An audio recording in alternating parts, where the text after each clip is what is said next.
swing and a long drive to left field. It's out of there. Swing of the drive in the air. Grand slam. Pete Alonso.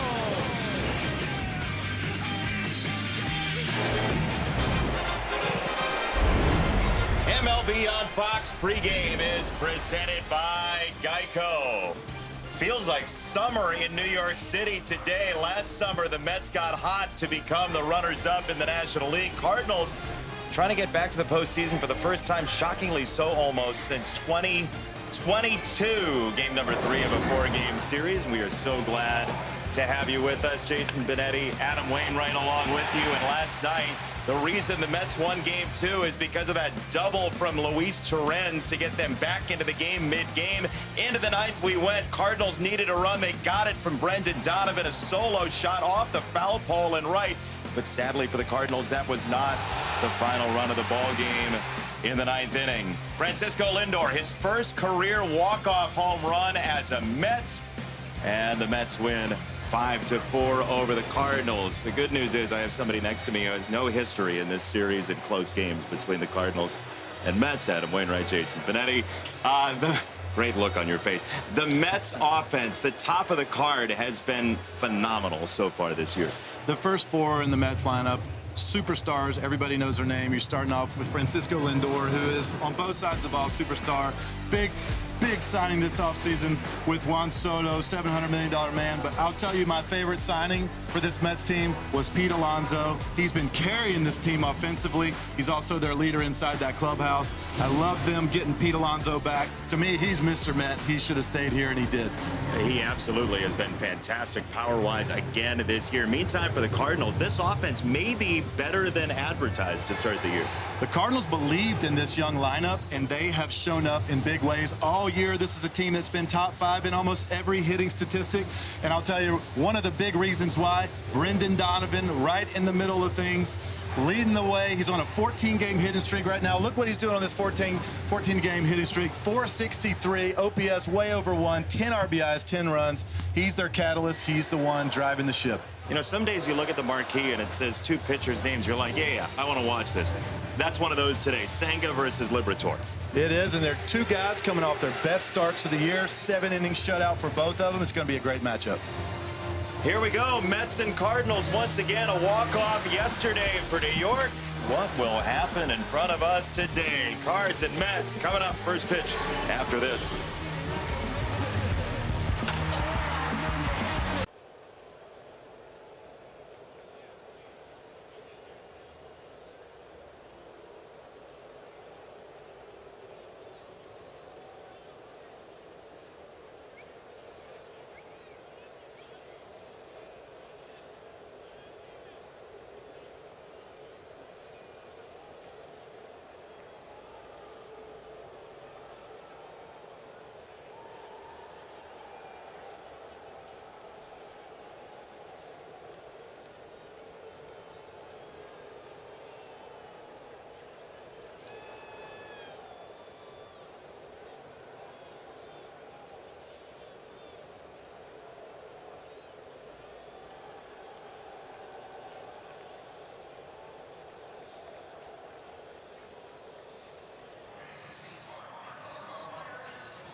Here in New York City, it is the Cardinals and the Mets. Game number 3 of a 4-game series from Flushing as we take a look at today's same game parlay. It's available now on FanDuel. Nolan Arenado to record a hit, which seems like a pretty good bet right around now. He's 2 for 6 in the series. Pete Alonso to hit a home run. Always a valuable touch point. Kodai Senga and that ghost fork pitch of his. Back and healthy, and big news for the Mets. It is big news for the Mets because he has legit #1 stuff. We're talking about a guy mid-90s with his fastball and the coolest all-time name for any pitch I've ever heard, the ghost fork. I wish I had a ghost fork back in the day. 17 innings pitched, 16 strikeouts. He's going to throw a large amount of different pitches at you, but he's really going to rely on the fastball, the forkball, and the cutter. Senga had so many injury issues last year. Back and healthy now. The 32-year-old out of Japan, ready to go. First pitch, we are underway. It is strike 1 on a fastball to Lars Nootbaar, who's 13th in the league in walk rate, and he is back and finally fully healthy for the Cardinals. He is back, and they're comparing him. Hold that thought. Pop up left side in the shadow of the infield. It's the shortstop Francisco Lindor for round number 1 as we take a look at the rest of the Cardinals lineup. They're comparing him to who? They're comparing him to some really, really big names. They have high hopes for Lars Nootbaar in this 2025 season. This Cardinals offense, you detailed it off the top of the show. 5th in OPS, 2nd in batting average. They're also 10th in stolen bases. You look at the bottom of the order, Victor Scott in part is in there for his speed. And here's a first pitch swing. And this to the right-hand side is playable for Juan Soto on the approach for out number 2 very quickly for Senga. Yeah, and I think both these teams have guys in the middle of their lineup or that they're really counting on that haven't got going yet. You can look at Soto, you can look at Vientos from the Mets. Contreras is that guy from the Cardinals right now that once he starts turning it on, starts driving the ball, that's why they have him in that 2 spot. They really believe in him. And you're looking for that sort of power now in this day and age as Donovan in that 14-game hit streak you mentioned off the top. There's strike 1. He is slugging .615 against fastballs and .900 against off-speed pitches so far this year. When you look at Brennan last year, and what he was struggling with was he became a one-plane hitter. He was hitting the ball in the middle of the plate, thigh high, almost exclusively. Had trouble on the outside and inner half, had trouble up, had trouble down. This year, he's covering the whole zone. Very hard to pitch against. 2 strikes. There's a tapper to the right side first base line and touched up foul. Terren's got a hand on it. That was going to be an infield single. When we asked Ollie Marmol about those changes for Brendan Donovan, what was most interesting to you about what he said about Donovan's changes? Well, I think what he said mostly was that he's just simplified everything. He figured out what kind of hitter he was, and he's just going with his strengths, and he's seeing the ball well. A couple years ago when he was playing really good baseball, he was seeing the ball well, he was taking his walks, and that's what he's doing again this year. Last year, he was up there gripping and ripping, probably not seeing the ball like he could. This year, he's seeing it. He's simplified his mechanics. He's got his stance matured. On the ground, second base. Acuna for the final out of the inning. It's a 7-pitch inning for Kodai Senga against a very hot Cardinals offense at points this year. Here comes Liberatore.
New York Mets, first place, NL East, 13-7. Lindor at the top. We detailed the top four. Then you get down to a really consistent cat in Brandon Nimmo, who for his career has an OPS plus of 125, which is just phenomenal. Luis Angel Acuna and his speed, the second baseman, Ian Beatty, have both been playing well recently with Jeff McNeil still on rehab. And here is Lindor, who hit his 250th career home run just last night against the Cardinals. Interesting to think about Lindor, not one hit against a lefty this year. We were checking the stats before the game. I was like, this can't be right. Let me look. And I know it's early in the season, but still, he's like 0 for 9 this year against lefties. Seeing the ball much more often and better from the left side as of yet. I wonder, beginning of a season, if you just don't see a whole lot of lefties, is your swing tuned up if you're a switch hitter? Yeah, it's probably exactly the reason why. 1-1.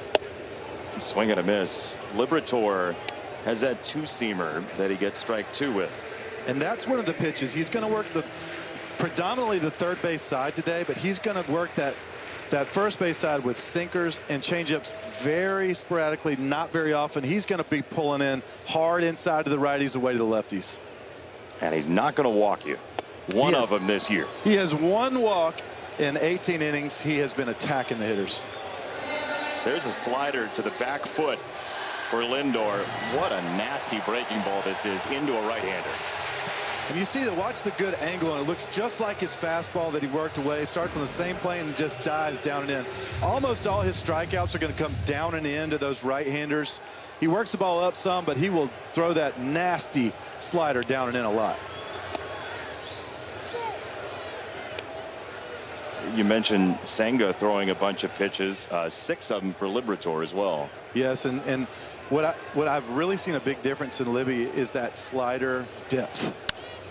If you compare his slider depth with the major league average, it's 4 inches more vertical drop than the average slider. But he's going to be coming at you with, like you said, all those different pitches. It's hard to know what's coming. You're pretty sure what side of the plate it's going to be on, though. I want to ask you during this timeout, when you say depth, what does that look like to a hitter with that extra depth to a breaking ball? Well, it's just going to be very hard to get under those pitches. You're going to hit it. If you hit it, you're going to hit it right into the dirt. It's outside. It was very close, 1-2.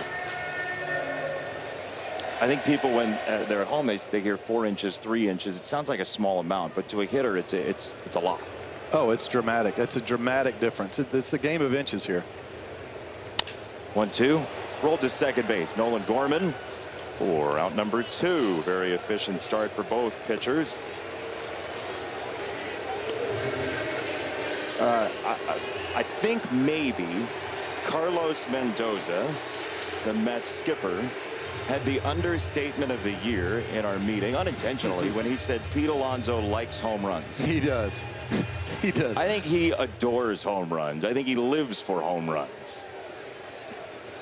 And he has been such a catalyst. How about the job Mendoza did last year with this team? Amazing. Amazing. He's such a calm, you just look at your manager. Sometimes you just need to know that guy's got it all under control, and that's what he's putting out there all the time. With some, you would call like spare parts, like Jose Iglesias shows up. He plays well. Jose Quintana plays well. Like, this team was put together with huge names 2 years ago, didn't make the playoffs. Last year, even through some injury trouble, they got hot at the right time, and man, they were tough to beat in August and September. Well, I think roster composition is so important in big cities like New York.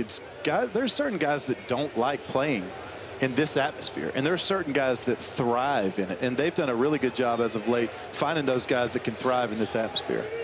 He's one of them. Oh man, yeah, I think about him at the home run derby all the time. Remember, like, everybody in the home run derby is out there like shooting the breeze and got their towels on or whatever. Pete's inside doing squats, getting ready for the competition. I always root for Pete in that home run derby because he just fires me up because he does love homers. I mean, look, Francisco Lindor has gotten comfortable here in New York City. This time, it won't be a home run derby. His shirt will stay on. It's a pop up to second base. You remember that in Cleveland? No, Ripped his shirt off, winning the derby. Unbelievable. Fun to watch. No base runners so far, though, all pitching.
Sponsored by Progressive Insurance. Step up to the plate for savings. The rule is if you borrow his booth, you have to show Keith Hernandez at some point during the course of the telecast. Is that right? It's in his deal with Gary and Ron as well. Okay. So we've been lended their booth, and we appreciate that very much. A lot of great names, though, that have played in this rivalry for both sides of it. As here is Nolan Arenado to start the second inning against Kodai Senga, who threw just 7 pitches to get through the Cardinals in the first. Fly ball right field, Juan Soto. A very casual start for Senga. Yeah, we were talking about personality types and people who can thrive in this environment, and then there's other people who doesn't look like they really give a hoot where they're pitching. Watch how calm and collected this guy is. All right, let me just take one last sip, stroll up these steps, and then like some people are like run through a brick wall, run out to the mound. I think he took like 50 steps walking slower than I've ever seen a pitcher go to the mound. Gets that heart rate, keeps that heart rate super low, doesn't let the moment get too big. That's a great tool to have in this city. You know, it's interesting the way you put it as you're saying that. His personality kind of reminds me of the really good ghost forkball. It just sort of cavalierly comes up to the plate, and then it gets yanked down to earth abruptly.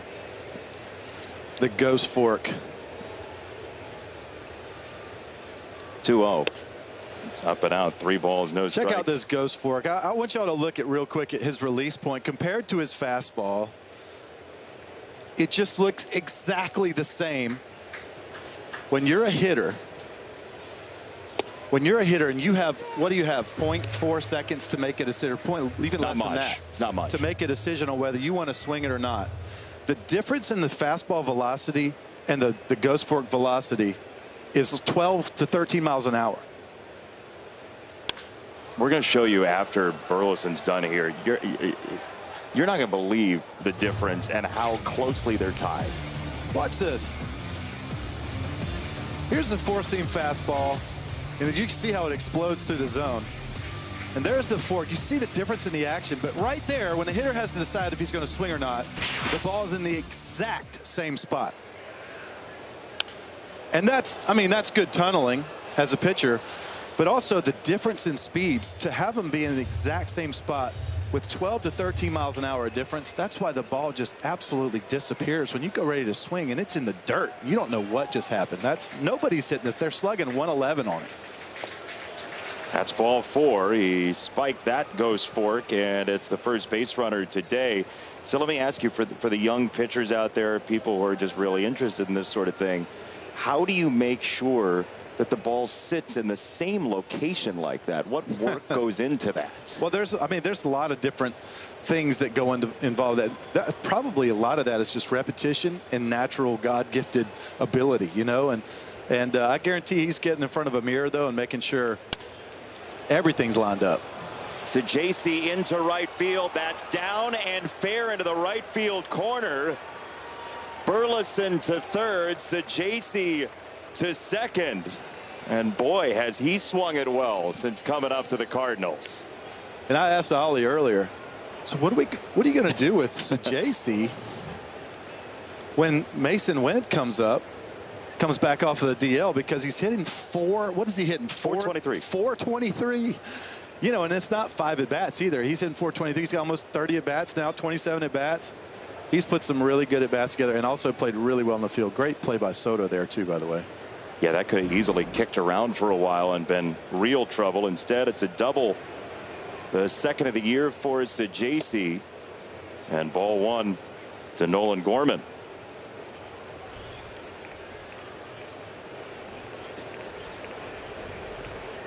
Gorman back from that hamstring injury. Cardinals are happy to have him back in the lineup.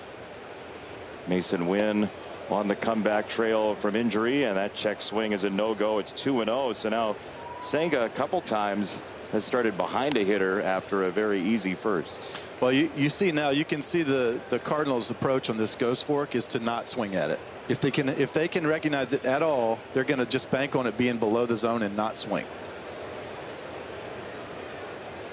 2-0.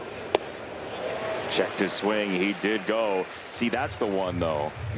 2-0. It's like thigh high to start. Yeah. Then what? But you know what? As a hitting coach, you're okay with that right there. 2-0. You want him ready to hit a fastball. You could tell that's what he was looking for. If it had been a fastball, he'd have been right on it. But great pitch by Senga right there to get back in the count. I mean, just a face full of ghost forks. It's not a great meal. And whether your approach is to not swing it, the ghost fork at the knee high, or not, if you can't see it, it's going to be hard to take it. It is an amazing pitch. 2-2. Man, oh man, over and over again.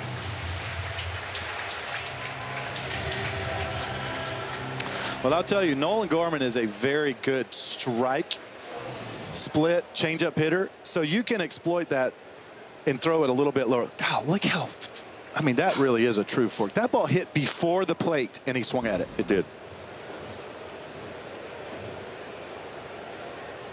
Here's Joel Pozo, who's a great story as he gets backed out of the box there. I mean, he and his family were living in a car for a while. His son deals with so many challenges. He made his debut in Texas in 2021. He called it his second debut when he came up here to the Cardinals, and all he has done is mashed in this lineup as he floats this to straightaway center, and Senga gets out of it. Asokar makes the catch. Well done by Senga and the ghost fork.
MLBshop.com. Check out the largest selection of authentic jerseys, caps, hoodies, t-shirts, and more. Visit MLBshop.com, the official source for your favorite team gear, including the blue Cardinal jerseys. Where do you rank them in Cardinal jersey lore? Well, come on. Tied for second. My favorite is the cream. It is? Yeah, the cream. My favorite. Did you, when you played, did you care what you wore? No. Some guys really did. No, not at this level. The jerseys are all nice. In the minor leagues, when you have like the mesh red that can barely get tucked in, yeah, that's when it matters. I had a AAA game. Cole Hamels was rehabbing, and half of his jersey number like fell off in the middle of the game. Yeah, that'll happen. I love the powder blue, the Cardinal blue jerseys. Me too. I liked them best when they had the spandex waistband. Okay. Like the elastic waistband. Why? Just like it just was so 80s retro, like awesome. Like you didn't need a belt or anything. Simple. Love it. Vientos on the ground to third. Little bobble. Arenado to first. He is so good over there. There's one away. Evidently back in the 70s, this came up this week in conversation, back in the 70s, the Royals were playing in Milwaukee, and the Royals had their jerseys get stolen. And so they wore the Brewers blue jerseys. A lot of the players wore the Brewers jerseys because they looked enough like the Royals jerseys that it was okay. That's interesting. Yeah, so you can mix and match. That's one of the positives of the blue. Here's a fly ball straightaway center field from Starling Marte, and Scott is there. That'd have been a tough one for me. Like if we were in Chicago, like, all right, you're just going to have to wear the Cubs whites, like, or whatever. I'm not doing that. Can you imagine? No, I couldn't. They would have just, I think the Cardinals would have said, let's postpone. Yeah, we'll just before wearing the just Cubs wear red T-shirts. Nothing says big time like Adam Wainwright in a red T-shirt throwing a curveball. Heck yeah. There's a discussion for a little more time between Ramon DeJesus, the plate umpire, and Brandon Nimmo. Very cordial conversation.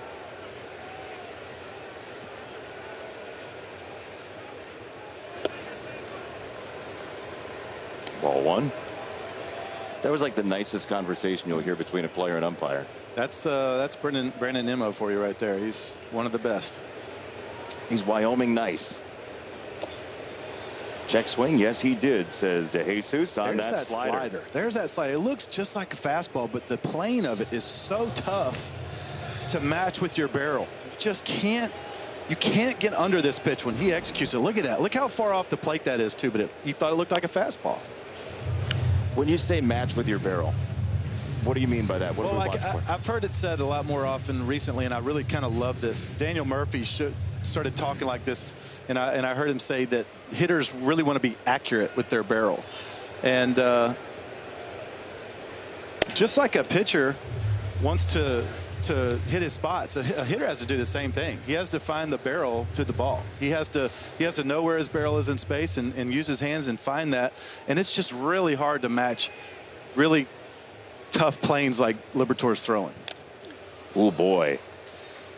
Pozo takes a piece of that. Ramon DeJesus checking on him. Nimmo as well. Well, you can have being a catcher.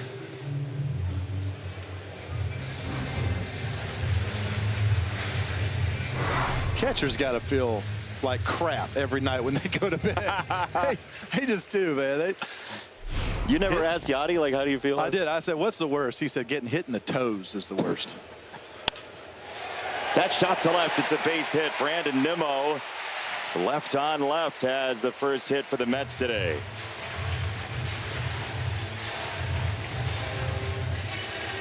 Here's matching your barrel with the plane of the pitch. Yeah.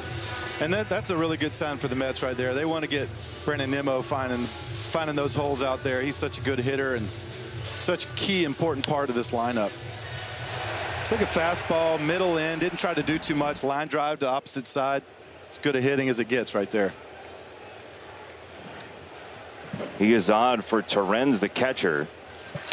We asked Carlos Mendoza, we said, who's the guy that you don't hear about enough, you don't get asked about enough? And his eyes lit up when he looked at his lineup and thought about Luis Torrens and what he has meant so far, and last year as well, to this pitching staff and to this offense.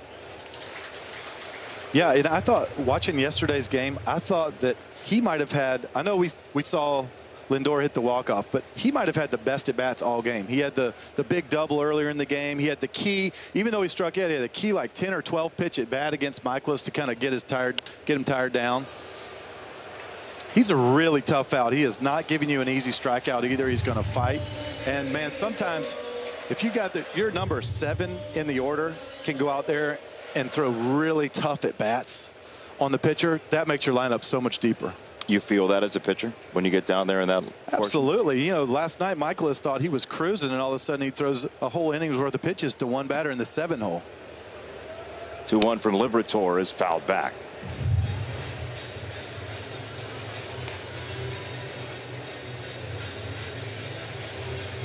Luis Torrens has bounced around 4 different teams in Major League Baseball. His career high in games is 108. 4 years ago with Seattle. That's really the only time you could call him a primary catcher for a team.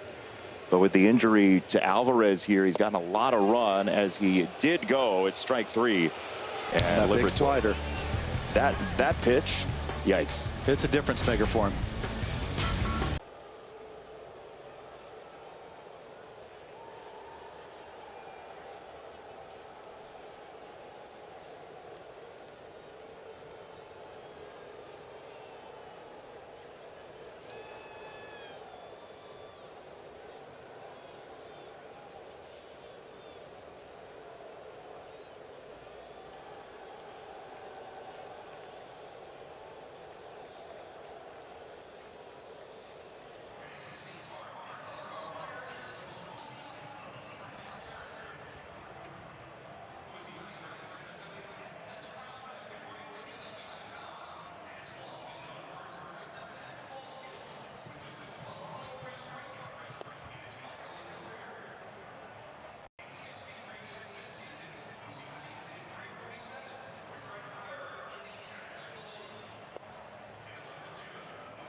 And from the Mets dugout by Clay Holmes. Clay, thank you for joining us. It's good to be here with you guys. What did you not realize you missed so much about starting? Ooh, probably the schedule. I mean, you got a lot of time, but it's if you're intentional with it, you can put a lot of good work in, which has been nice to have in between starts here so far. Also, it's where the best athletes on the field are always located, and Clay falls into that category. Jason, I'm working. Do you agree with that, Clay? Nah, probably not. well, I'll tell you this. I will say something you will agree with probably. In all of sports, being a starting pitcher is one of the all-time great positions to be in any sport, I would say. Yeah, I mean, it's just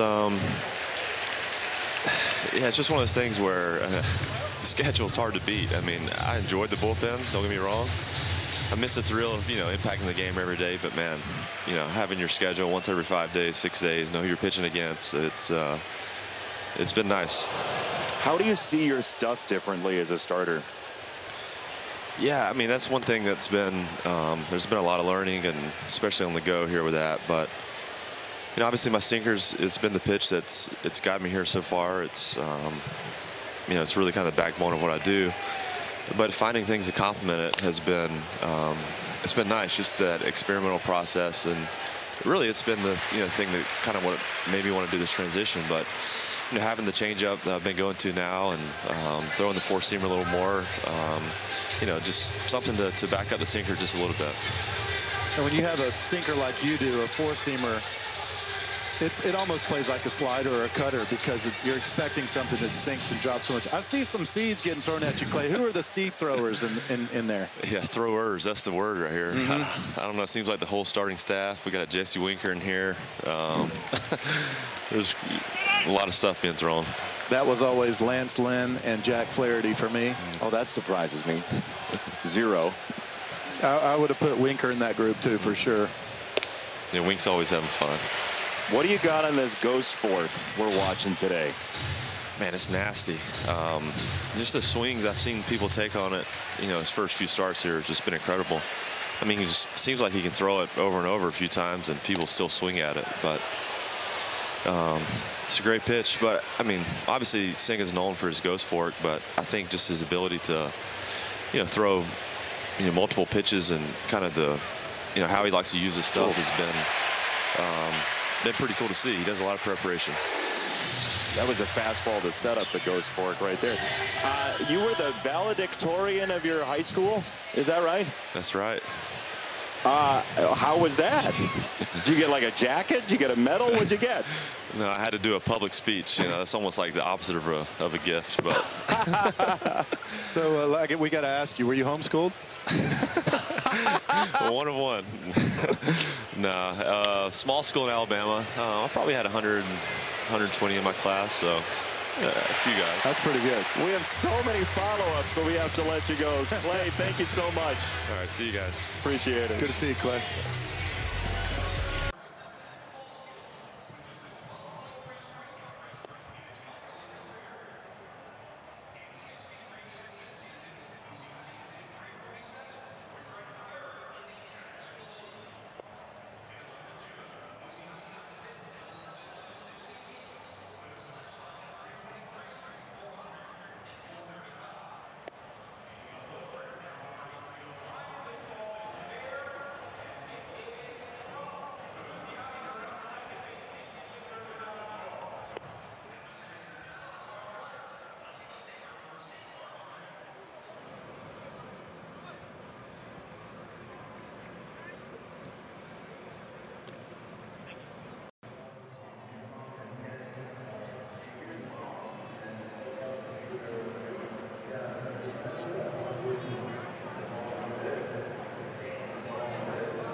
First pitch swing, Luis Angel Acuna up the alleyway. He can really run, and he's going to get 2 bases. It would have been 3 if Scott didn't cut that off. It's a first pitch double for Acuna.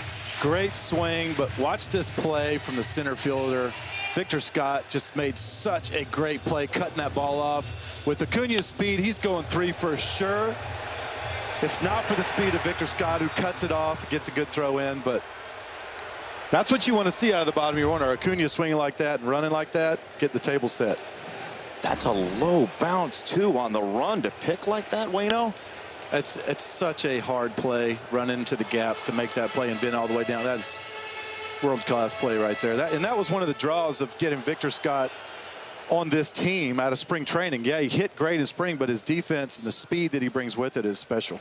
When you think about the best outfield the Cardinals can trot out with a lead late in a game, with Scott and with how Siani can run it down as well, there's some real talent in the outfield defensively. There is. They've played collectively as a unit very good defense this year. Last year, one of the bottom-ranked defensive teams. This year, towards the top, and all those metrics. That makes a big difference. Liberatore on 0-2 for a Sokar. It's a chopper to shortstop, and it's to JC to handle out number 1. Great read by Acuna at second right there, too. Ball hit right at him. He had to read the speed of it. If it's a little slower, he can go to third with his speed there, but he read it right. So JC would have had an easy throw to get him out at third. Great job by Acuna. Watch this. The ball's it's directly at him. He's got to make that split-second decision if it's slow enough for him to get to third, but he chose right, I think. He's 22 years old. He turned 23 years old, I should say. He turned 23 the second week of March. It has so much upside. As the crowd finishes the chorus to My Girl, Lindor takes ball 1. That's another really depthy pitch for Liberatore right there. His curveball has 6 to 10 inches more drop on average than the average pitcher, left-handed pitcher. Compares a lot to Clayton Kershaw. Big hop to third. Arenado is phenomenal. There is out number 2. He is ready for anything over there. That's bad aim if you hit it towards Nolan Arenado at third base. What's he have? 9, 10 Gold Gloves. It's not an accident. He's the best. Now that's a little Sunday hopper there, but he always does that. He travels to first. He always runs a little farther than you think third baseman should do. He's got that great internal clock. 10 Gold Gloves for Arenado. Just a pile of them. Here is Soto. You said Kershaw in the same breath as Liberatore. What do you see? Yeah, and that's a big comparison. I'm just comparing the way he attacks hitters. He's coming third base side with predominantly everything which Kershaw did, but he's got that huge over-the-top 12-6 curveball and the big slider to go with it. You got Soto to pull off there on a cutter away. You know, runners in scoring position can fluctuate early in the year, but 120 with runners in scoring position and 2 outs will at the very least get talk show phone lines to light up. Up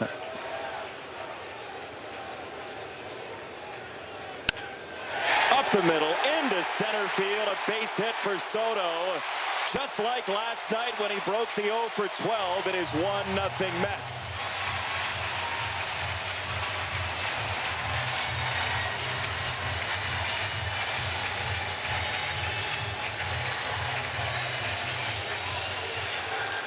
Well, you see what he did differently with this pitch compared to the one before. He threw him a good cutter the pitch before. This time, breaking ball. And the one before, he pulled off a little bit. This time he stayed up the middle with it. Didn't try to drive to right field. Stayed right up the middle. Found the big hole. And there's where your run score. Up the middle. That's where so many RBIs are going to be.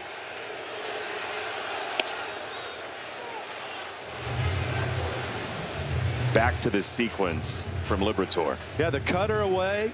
You see how he pulled off. You see his balance flying out. The second one, look, he stayed back, loaded just right off that back leg, right up the middle. Very well managed right there, keeping his balance in play. But, you know, we looked at their lineup and their numbers all around. You would think that the Cards would be 13-7 and the Mets would be 9-11 if you look just at their offensive statistics. Run prevention is a wonderful drug. This to left center field, again doused by Alonso. Up an alleyway, here comes Soto. And what a tandem they are. It's 2-0 Mets.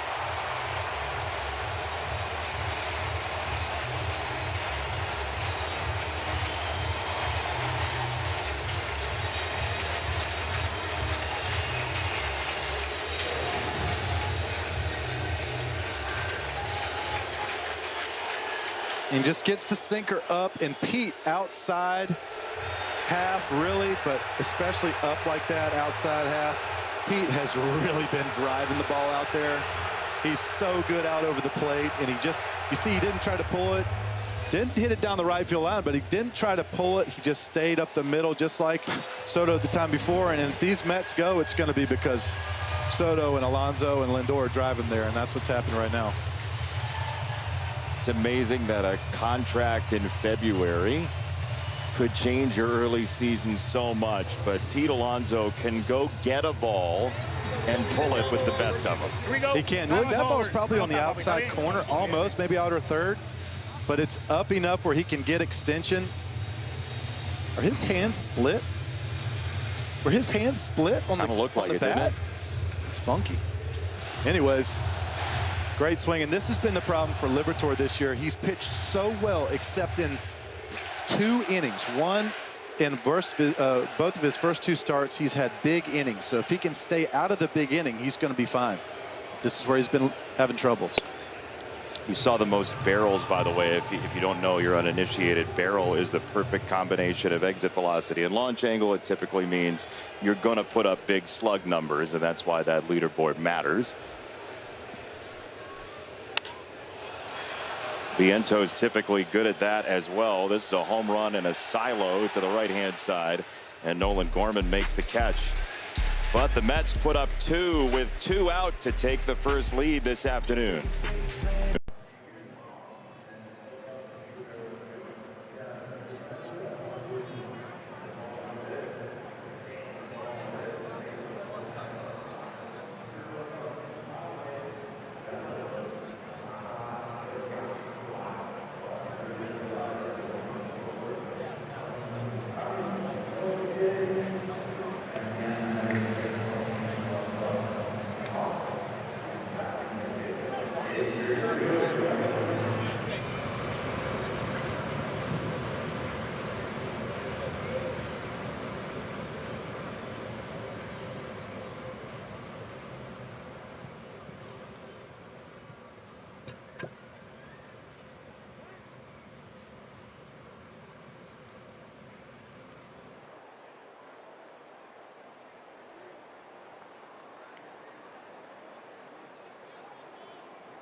Steven Matt's kind enough to join us from the Cardinals dugout. Steven, thank you for doing this. Yeah, absolutely. If we go up to you at Ward Melville High School and we tell you about your entire career journey up into this point, we look into the future when you're over there in Suffolk County. What's the craziest part for you? Oh man, there's been a lot of crazy parts, but I think the craziest moment was sleeping in the bedroom that I grew up in and then driving and starting Game 4 of the World Series. That was pretty wild. What was that like, man? It was pretty surreal. It was a wild series, and it was insane. Same bed, bunk beds. What we got? I don't know if it was the same bed or not. Ooh. Oh my goodness! What a play by Vientos. Mercy. How tall is Vientos? Because walking up next to him today, he was taller than I thought he was. He's 6'4", I bet. He uses every inch of that height today to get this line drive. Wow. One down. What do you got for Mats, Wayno? Stephen Matz, big American history buff. Is that right? Yeah. He's in his area is. You want to talk about your area? Well, there's a show out on. It was a few years back called Turn, and it's about the spies during the American Revolutionary War, and it all took place back in my hometown in the backwaters of Setauket. Yeah. Wow. Pretty cool. George Washington was rolling through his area all the time. What's Wayno like as a teammate in a clubhouse, Steven? Oh man, I miss Wayno. He's a goofball. He knows how to keep it light. He's always pulling pranks. He's a noticer. He's going to notice everything you do, and he's going to poke at you for it. He's a noticer. What's an example? Absolutely. My quick twitch laugh. Quickest twitch laugh in the game, Jason. Which means what, Wayno? He's got like, instead, like most people be like, ha ha ha, he's got like, like there's a bunch of little choppy sounds that come out of his voice when he laughs. It's amazing. It's so infectious too. It makes you laugh too. It's good to have around. How about your last start, Steven? Yeah, it was fun. It was fun. You know, I had a lower pitch count, so to be able to go 5, that was pretty awesome. I enjoyed it. It was fun to be back out there. What do you know about your stuff now that you may not have known as a rookie in Major League Baseball? I think now I'm able to trust my stuff a lot more. You know, early in the season was a big lesson for me. I went 10 to 12 days coming out of spring training without pitching, and I threw 4 innings out of the bullpen, and everything was right where it needed to be. So, you know, early in my career, I'm always panicking that I need to fix something, change something, do something different. Now I have the ability to trust it a little bit more than I have. Yeah, that would be my critique of him even just 2 years ago, was that Steven didn't fully believe in his stuff, and it seems like he's come around to that. Yeah, definitely. I thought for a second that was going to become a roast. Like, here are my critiques of you. No, he was one of the guys that you walk through there and you constantly build up. Dude, do you know how good your stuff? Do you know how nasty you are? And they're like, well, people tell me, but you know, and now he gets real cocky about it. If you tell. I don't know about that. I'm just kidding. I was trying to get the quick twitch laugh out. You got it, though. You almost got it. A little bit. Who's the most surprising athlete on this Cardinals team? I don't know about athlete, but Pozo, I absolutely love his swing. He never gets cheated. He lets it fly up there, and I've been enjoying watching him get in the box. What's he like to throw to? The last time was my first time throwing to him, you know, and being my first start of the year, you know, a guy that didn't know you, I was, you know, just curious on how it was going to go, and we fell right in sync. It was pretty awesome. I enjoyed that. He seems like a big, good target back there too. Oh yeah, he's a great receiver back there. He was fun to work with. Tell you what, sneaky good athlete. I don't know how sneaky it is actually. It's Stephen Matz. Super fast. Is that right? Like fastest kid alive fast.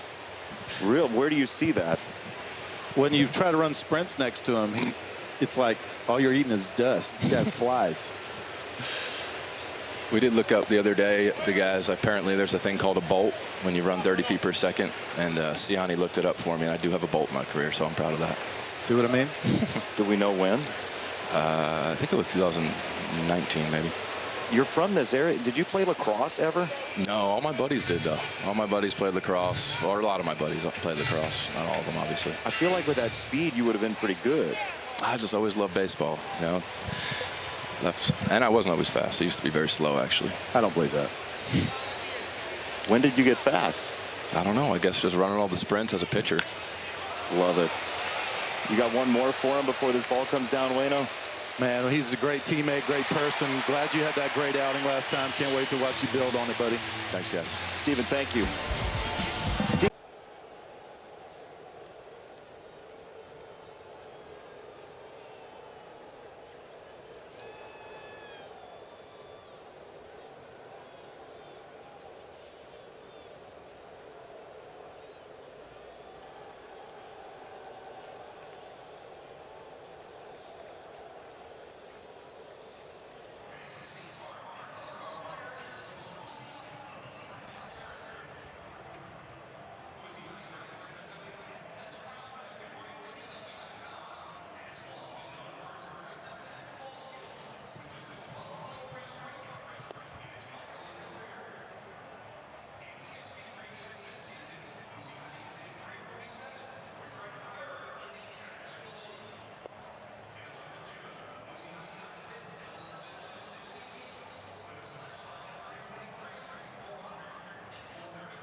First pitch, strike one from Liberatore to Marte here in the fourth inning. We're so glad to have you along today, and thanks to both Clay Holmes and Steven Matz for jumping on in game. There's so many interesting players in Major League Baseball, and when you hear from them, you're like, man,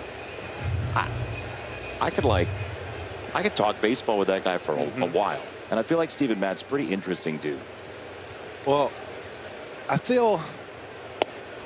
Oh boy, Liberatore, what a very quick work. sequence. Cutter, slider, slider, nasty. 3 pitches, 3 strikes.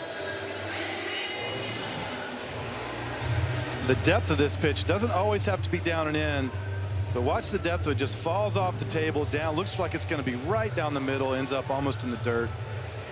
And that's where you want those 0-2 pitches. Looks like a strike. Oh, no, it's not. There's Nimmo, and there is strike one.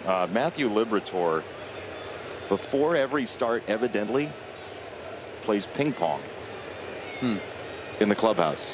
Yeah. Ryan Fernandez in the clubhouse, he and Liberatore, and he says, look, you can't hit a drop shot in ping pong if you're tense.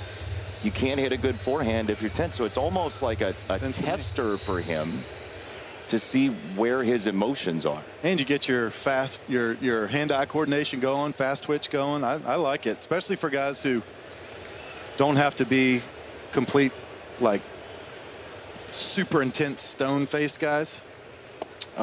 Like the impression Ollie Marmol did of you before the game on the start. I may have been that way, but you wouldn't have seen me playing ping pong. But for certain people, like, everybody's different. So whatever gets you to that place mentally that you need to be before a game is what you need to do. But I was going to say, you know, Major League Baseball, like these interviews, I love these interviews in game because Major League Baseball, I think probably one of the areas it can do better at is marketing its players, putting its players out there. When you watch an NFL game, there's nothing but NFL players on commercials. I want to see more baseball players out there because there's some incredible stories. Look at that curveball. Just tell you what, this guy has improved so much. And I'll tell you, this reminded me of a story I heard about Jeff Francoeur back in the day. Watch this curveball.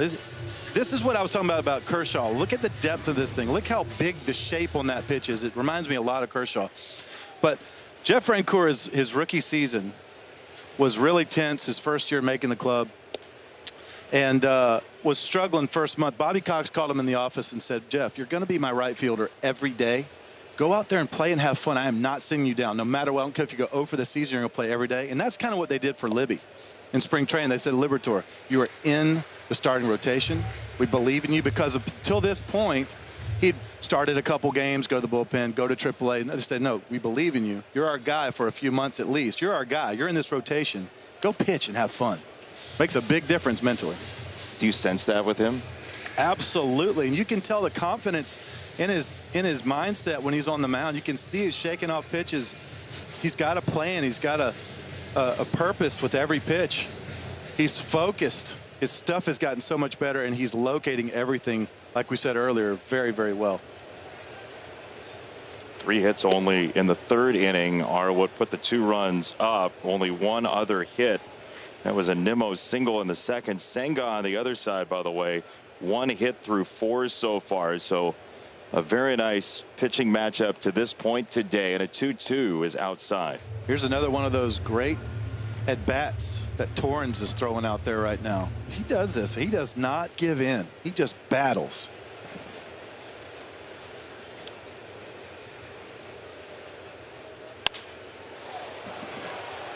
In the air right field side, and that's twisting foul. I mean, you come over May 31st in a season, you're not supposed to be like a major piece. He has been for them this year. Stay tuned after the final pitch tonight.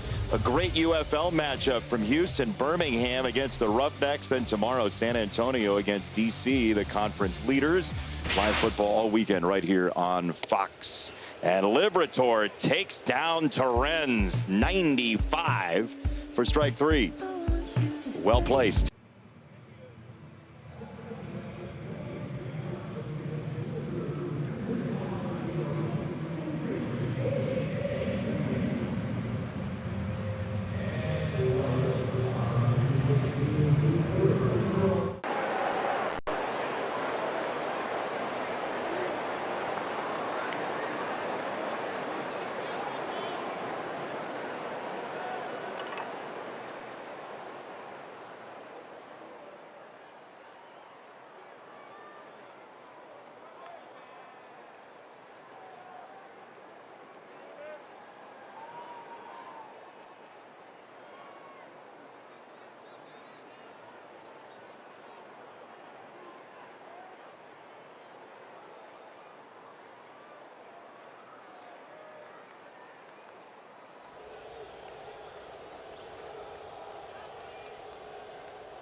New York is.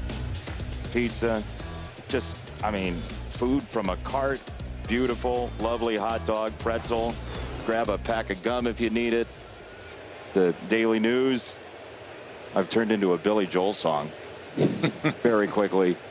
Not great news for the Mets right now. Mark Vientos is out of the game as Beatty is in. That's a pretty expensive chicken tender and fry for Adam Wainwright's dollar. I missed it. What was it? $16.39. You're not spending that. In the air, right field, down the line. That is a fair baseball into the right field corner, and 2 bases again for Sajaci. It's his second double. Yeah, New York is great food, but not the cheapest. I had a $95 omelet for breakfast this morning. All right, watch this swing right here. Fastball up, which has given Sajaci some problems this year.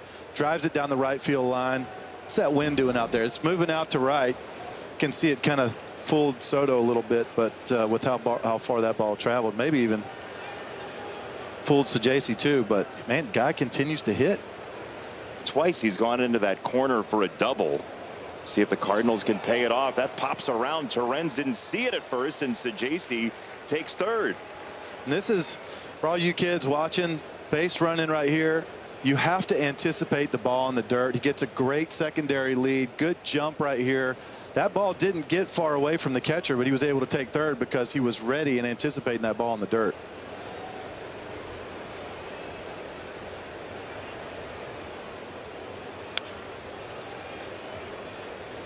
You have to be ready to run, essentially.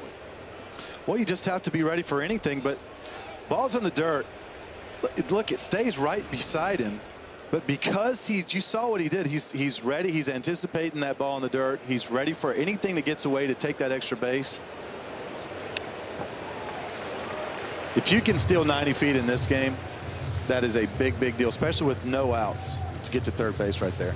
And with the way the pitching's gone so far, likely going to be a low-scoring game against Senga. What are the chances he throws him 3 straight forks in the dirt right here? 110%.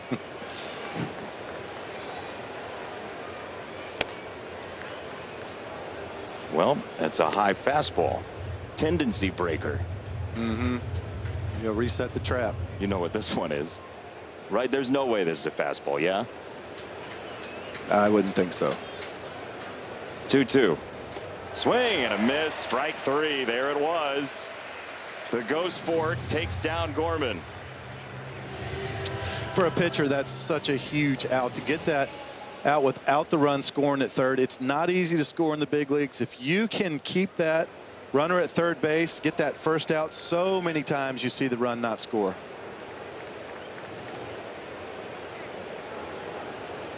And you can see he's thrown in, what, 4 or 5 of those now, and he just can't see it. And when the pitcher knows it, it's got to be wholly and completely uncomfortable.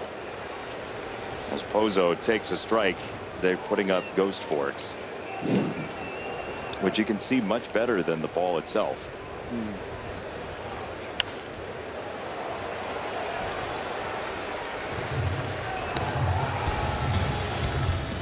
Pick your favorite ghost fork. How many times are we going to say ghost fork? I like that one. You know why? Because it was in the zone for so long. These other ones were kind of almost balls out of the hand. You just can't pick it up. But that other one was a strike for so long. That's Nolan Arenado, future Hall of Famer. If he's missing by that much, and you see these swings and misses, they're not missing by an inch. They're not tipping them into the glove. They're missing by half a foot. 0-2. That's the old one hopper. And yeah, Carlos Mendoza said that to us. He's like, look, he'll throw 1 or 2 that are well short of the plate, but they're generally really good. Yeah, and I'll tell you where he really thrives sometimes too is he throws that one in the dirt and he follows it up with a good fastball at the knees where you think, oh, that's a ball out of the hand, goes for it in the dirt. All of a sudden it's pain at the knees, fastball. On the ground wide of third. That one stayed up. That might have been the most hittable forkball he's thrown. Well, he started him this at bat. He threw him the first pitch split up, and then he's throwing him 2 split ups. And you see now they're still in the zone, and they still can't hit it in play. Yeah. He's pulling it foul. Oh, big rip. Not that that's anything new for Pozo. Just tried to shoot it to right and missed. Yeah, he did. Sure. That's the swing that Matz was talking about. Watch the backstop here. Ooh.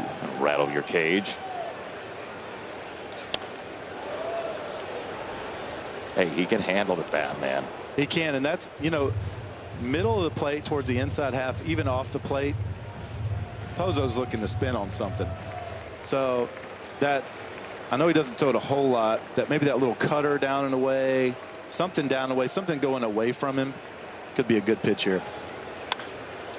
On the ground to third, Beatty's coming home. It's right there. Fresh into the game, Beatty cuts down Sajasi.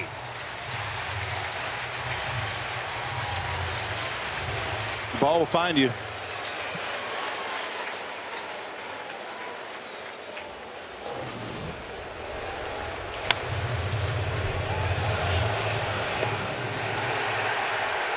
Yeah, and that's one of those, you know, he's already told Sajasi at third, we're going on contact on the ground right here. So he's moving right there with one out. No outs, he's staying at third, staying put, but one out, he's moving there. It was a great play by the Mets D. Beatty, it's not necessarily an easy throw. You do have to weave it around the runner and make it catchable for Torrens. Very well done by Beatty. 2-0.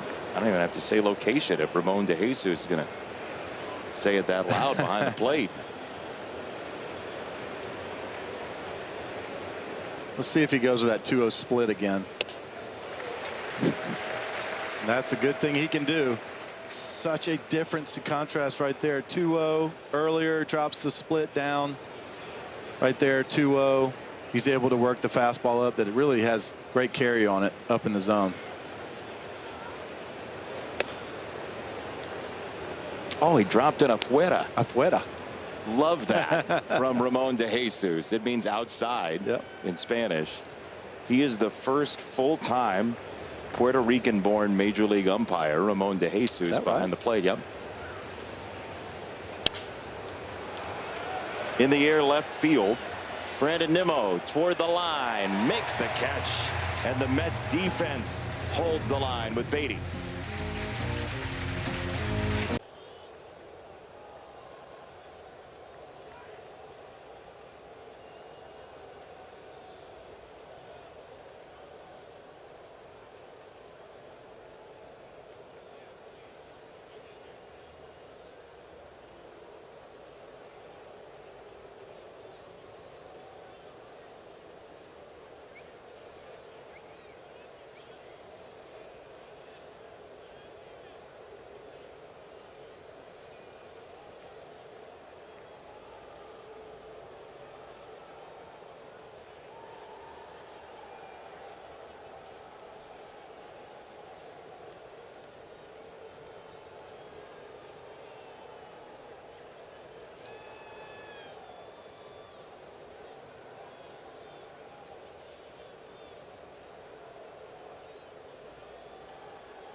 To the league championship series last year, but they are champions in one department 3 years running now. The best food in a stadium in Major League Baseball according to USA Today.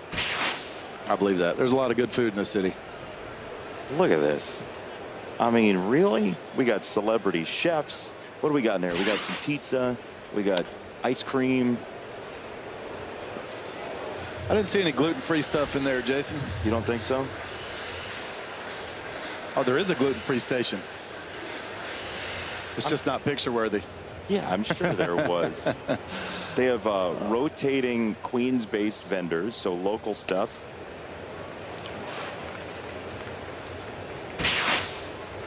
Brisket topped macaroni and cheese. Now I want to try that. Yeah, that's what I want.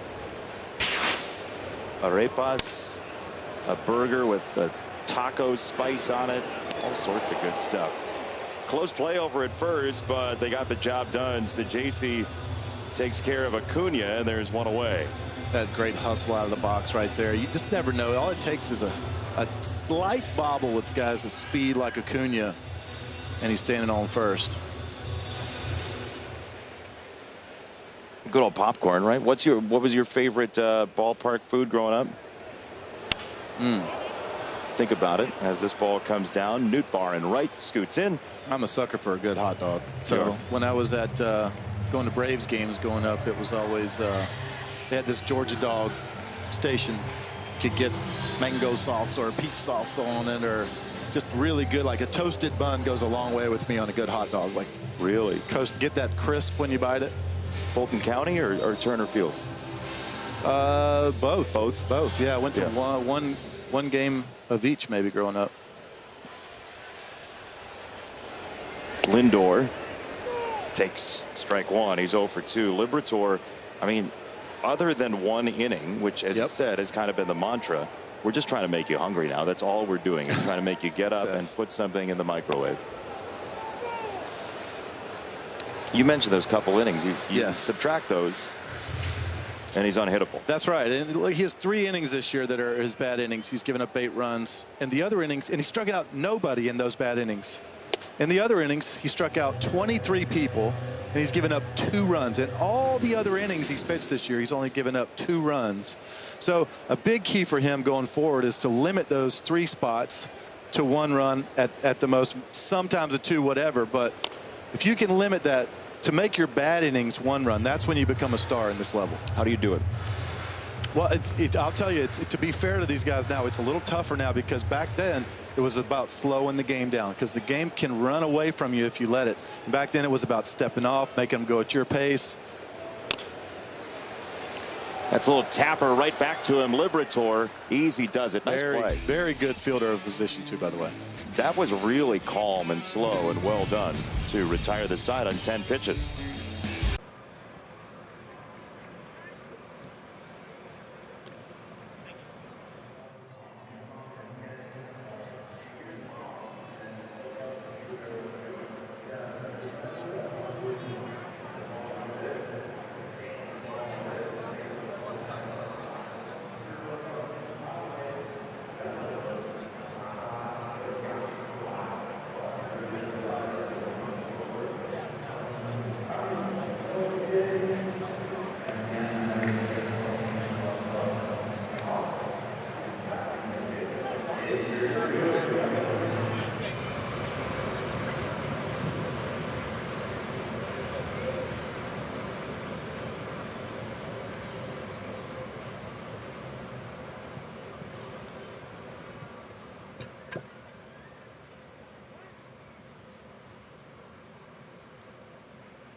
What did you order?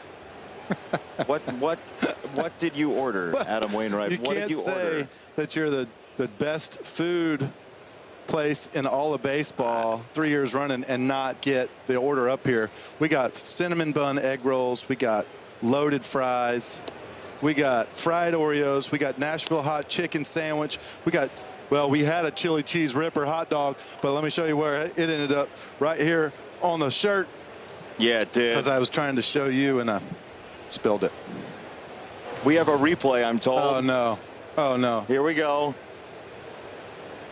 Here goes. Love the face. And she gone. Oh, no. I tell you what, though, full calm. Full calm. I bet they got more of them.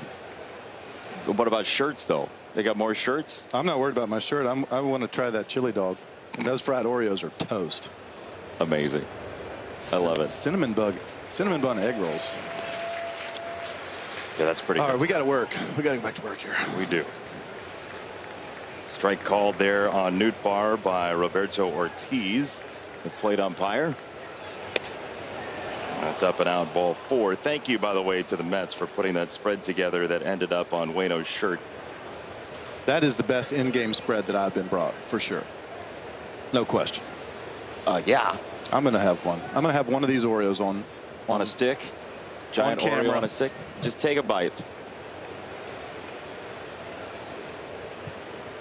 Oh, yeah. Look at you. Oh, yeah. There you go. Delicious. Way to go. One bite, by the way, is the way to go.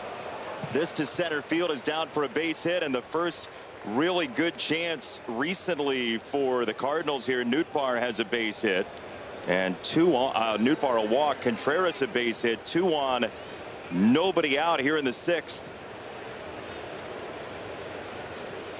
That's a great sign for Contreras right there. Fastball in, stays up the middle with it. The more he stays up the middle right now, the better chance he's going to be to find that swing. He's seen 3 pitches today in 3 at bats.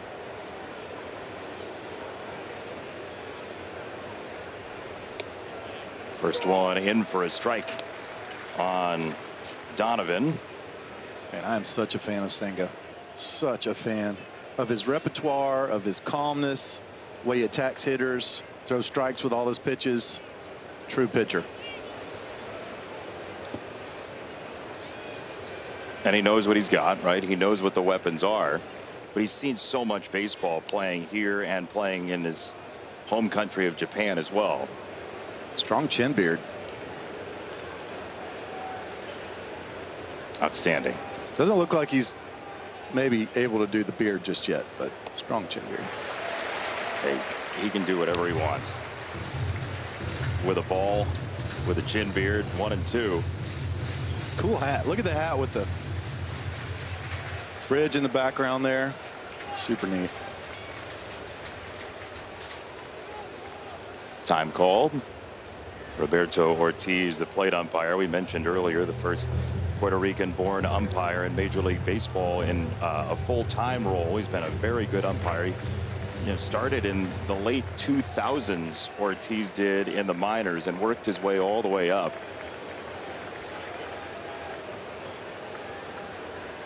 One, 2.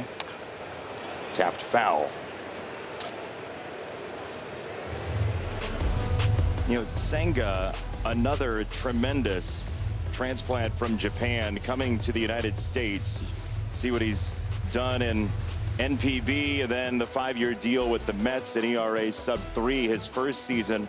All the injury trouble that he dealt with after he came back. He had the calf injury, went back out, made a couple of postseason appearances, but he had ace stuff a couple of years ago, and it's because of that pitch.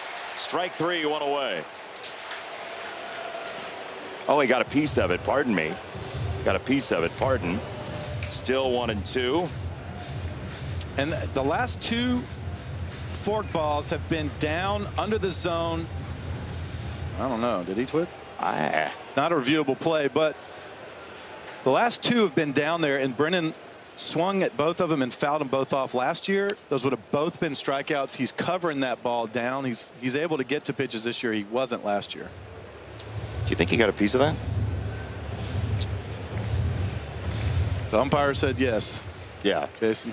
and he probably can hear it better. He must have heard it because they both were very sure of that call right away. It did not look like it, but we didn't see a slow-mo. 1-2 in the dirt. 2 balls, 2 strikes. And big league hitters, no matter how great a pitch is, third time through the order, if you've seen a lot of them, you're going to have a better chance to take those pitches down in the dirt.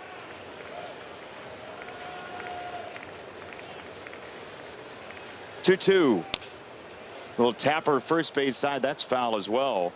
Tell you what, though, Donovan is using up quite a bit of the allotment here from Senga in what had been a really efficient day for him until this inning. Yeah, and this is big for the Cards here, too. Last inning, they had a runner on third, no outs, didn't get the run home. This inning, first and second, no outs. Can Senga get the job done again without those runs pushing across? But this is a huge at-bat for Donovan. Can he get those guys over to second and third? Have a productive at-bat. 2-2. Another foul ball. These are the ones when you go home at night, you replay these in your head, and you go, gosh, if he was just 1 inch, just tipped it, just 1 inch, you know, it could have been a strikeout. Those are the ones that end up sticking with you.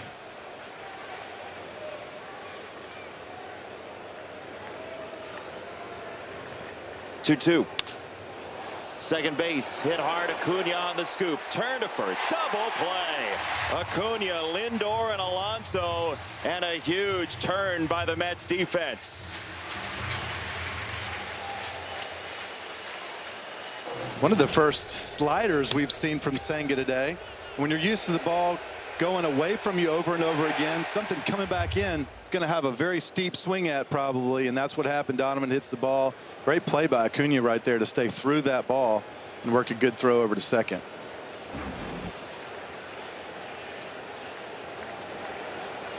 So now quickly 2 out. Here is Arenado. Great pitchers just have such a knack for getting that double play when they need it. It is a gift, and he just came up with a big one. Great pitch at a great time.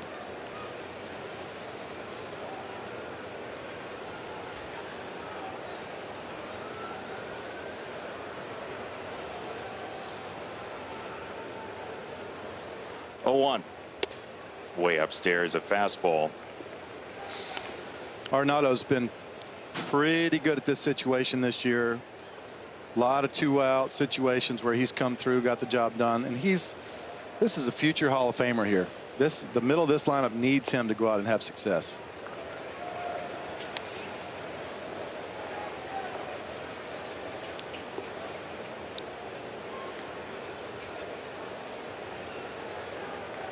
Six-time Platinum Glove.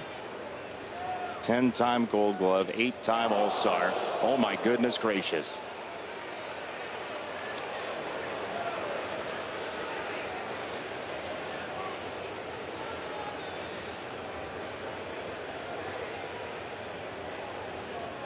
Hope he's all right. Hopefully it got him on the meaty side there of the left hand.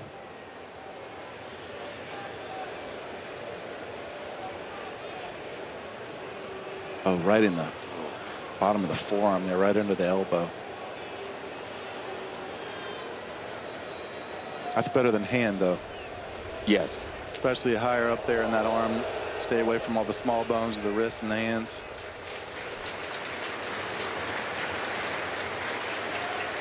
Those elbow shots will make your whole arm go numb, though. Yeah. And you know that feeling as a pitcher, too, what we just saw from Senga.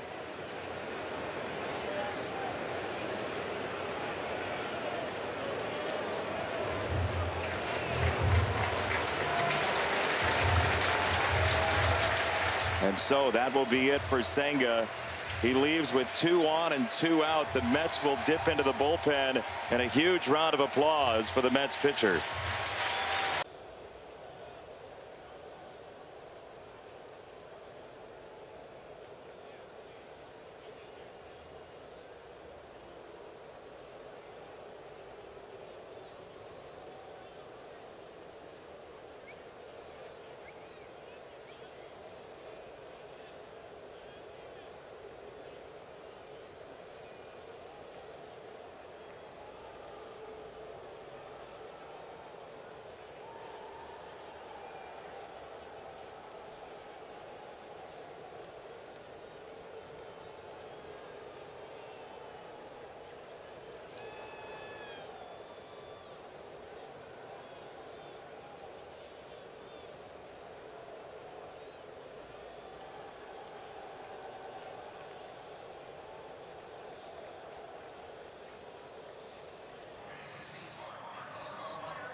First pitch, ball one. Reed Garrett into the ball game to try and shut this down for the Mets. He's already thrown in this series 29 pitches. He gets a ground ball to second. Acuna is there to throw him out. Burleson is done, and the Cardinals are set aside here in the 6th.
First pitch fouled away, strike one. Play ball is baseball's global youth initiative to highlight the fun and accessible ways to play our great game. To learn more, including how to find a league near you, go to playball.org and follow @playball on X, Facebook, and Instagram. Juan Soto with a second foul ball, 2 strikes. He was part of the only run scoring inning so far in the game. An RBI single in the 3rd, then Pete Alonso an RBI double in the 3rd. 0-2. What makes Juan, one of the things that makes Juan a special hitter, he's able to go foul pole to foul pole with power. He can backspin a ball as good as anyone I've ever seen. You see those first 2 pitches, he's really trying to work left field right now. And then he does that. Basically a carbon copy of his base hit in the 3rd. Yeah, it is. And I mean, but those first 2 swings really set up the ball up the middle right here. You know, if he's lifting and separating, pulling off those first 2, he's probably going to get something out farther. He's probably going to pull off again, but because he had stayed on the first 2, he was able to stay up the middle on this one.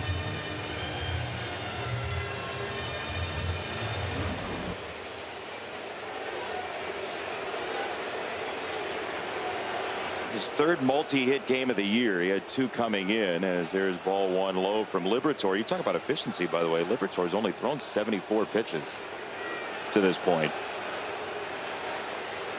Well, we mentioned before the game, he's only got 1 walk this year. I think is he 2 now? No, he hadn't had one yet. Oh, I thought he had one. No. A couple of long counts, but he's not thrown ball 4 yet. He's coming at him. Now what on 2-0 though? How do you pitch Pete Alonso 2-0? And this is where pitchers make their money right here, when they're behind the count. Fly ball right field. Out number 1. Nootbaar puts it away. pretty good pitch. Yeah, and you have to be on the edges. And the difference in the pitch that he hit in the left center and that one, it's all about height. He wanted it, though. He wanted it. You see it's farther, and it's just a little bit more down. Still thigh high, still higher than Libby wanted it. But enough where Pete just had to throw the hands. Here's Beatty. Ball one.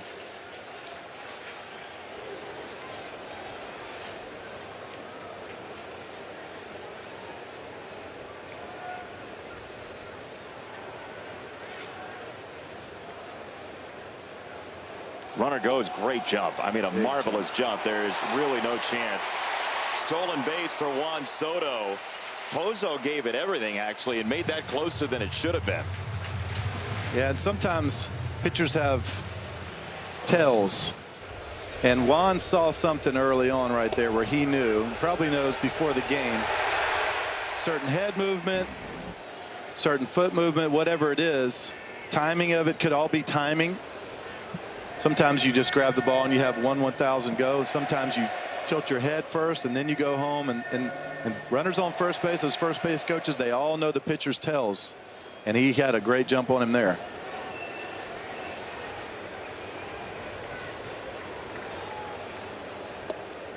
Does your own bench help you with that? Like in between innings, like what they think your tell might have been? Yeah, they will. But I mean, traditionally, a pitcher has his own tells that guys go into the game knowing about, you know, and there's a coach on every team in charge of almost just that. Ball four, the rare walk, as you said, from Liberatore. It comes to Beatty, and there are 2 on with 1 out. Back to Pete on 2-0 here, and you compare it to the RBI double in the third. Yeah, we talked about how good Pete thigh high up out over the plate was. That ball's probably belly button high. This one just a little bit more away from him too, tailing away. And Pete got out there, thought he was going to drive it again, and just ended up having to throw his hands at it. Got just away from him just enough to get the job done. I mean, we're talking about millimeters. Yeah, that's all it takes. Difference in a ground ball and a homer so many times. 0-1 to Marte. Fly ball right field. Nootbaar rushing on, and he is there to make the catch. 2 down.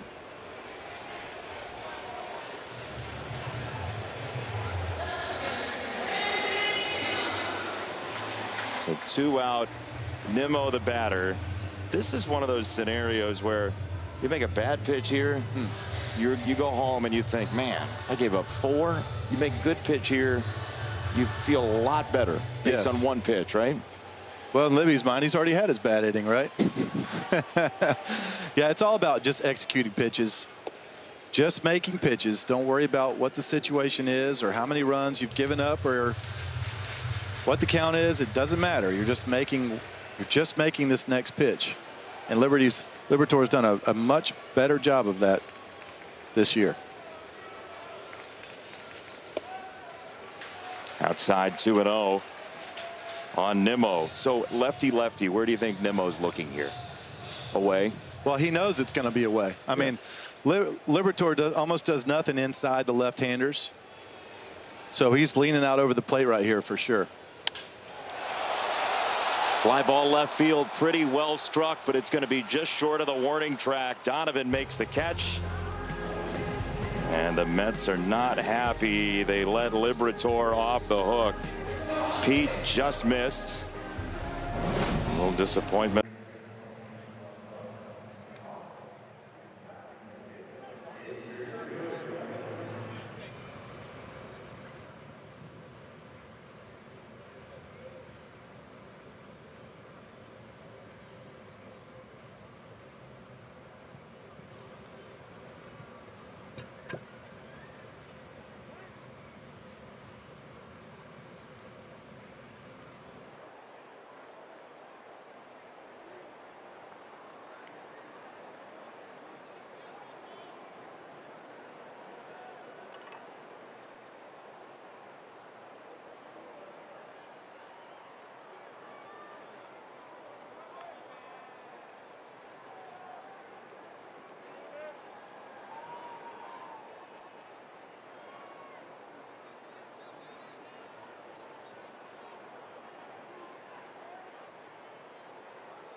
Reed Garrett on the hill. He got the 1 out he was called upon for in the 6th inning, and he will continue on into the 7th and try and retire Sajasi for the first time today. He is 2 for 2 with a couple of doubles.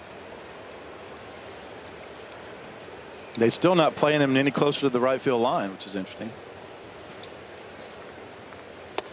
You know, it's tough, right? If you know that over 100 baseballs he's going to hit it one way, likely, and he hits it twice in the one spot today, you got to weigh that. But as a pitcher, I'm certain you're out there like, guys. Yeah, move over a little bit. Oh, or a lot. But it raises the question, like, in this day and age, how much say does a pitcher have in defensive positioning, and how much did you when you started? Ground ball to third. Beatty. 1 away. You know, we saw a number of players earlier on who played for both the Mets and the Cardinals, and one of them we just lost so tragically in the Dominican Republic, Octavio Dotel, your former teammate. And from all accounts, from everything I've heard, just one of the funniest, liveliest guys. What was he like as a teammate, Lena? Loved by all. Anybody who played with Odie knew that he was just a light. He was bringing that big smile every day, and so many people have said that he is the one that taught them how to show up and be a pro every day. No matter what happened the day before, you show up good teammate, good attitude, because yesterday doesn't matter for today. And man, he was such a great teammate, great friend to so many.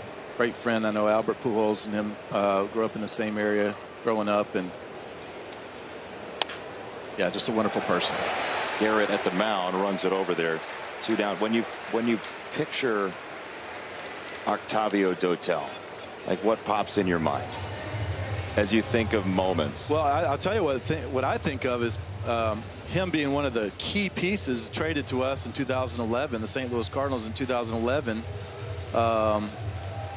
He was one of the guys that came in to get the big right-handed batters out late in the games. He was the Ryan Braun specialist. He was, you know, getting all the big 3-hole right-handers and middle of the order lineup guys in that 8th inning, setting up for Jason Mott. He was absolutely crucial to that win. But I will remember him more for the guy he was in the clubhouse. Really? And guy he was on the team bus and at team dinners. Just a wonderful person, teammate, and man, we were all so sad by that news. First base. That is right at Alonso, and a shattered bat. Sorry for your loss.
sponsored by Jersey Mike's. The starters, we told you off the top, it could be a pretty good pitching matchup.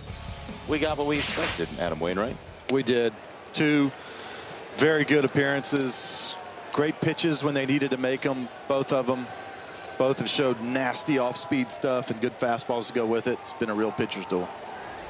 Liberatore into the 7th inning, and there is a strike called by Roberto Ortiz, the plate umpire. 1-1 on Terens.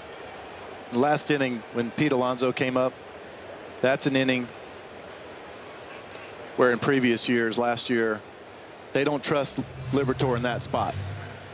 But now he's earned that spot. He's proven that he can go deep into games. He stays with his stuff. He stays with his focus. And he got a very, very tough hitter, one of the best hitters in baseball this year, in a big spot when he needed to. So let me ask you, how do you convince a manager to do that? Well, he's got to be efficient, right? He's got to be efficient. He's worked the counts really well today, stayed in good counts, had the 1 inning where he gave up 2 spots, and after that he got right back to work. Up the middle, that went off of him to second base. Oh my, what a pinball, and Gorman stayed with it marvelously. Off the glove, I think. I believe so. Yeah, I think you're exactly right.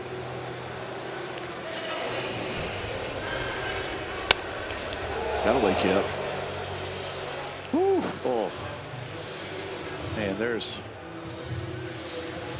you're only 60 feet away. That ball's hit over 100 miles an hour, probably right off the glove. Good thing he got his head out of there. There's certain times, though, that you can't move. Like it's past you before you can move if it's hit hard enough. Like 104 plus is really hard to get out of the way of. Like, when does your brain even register that the ball's coming? Right after it hits you in the shin. I mean, really, right? Oh, like it's just something you react to it, but you don't always exactly. That's just total reaction time, and luckily Libby was able to get out of the way there.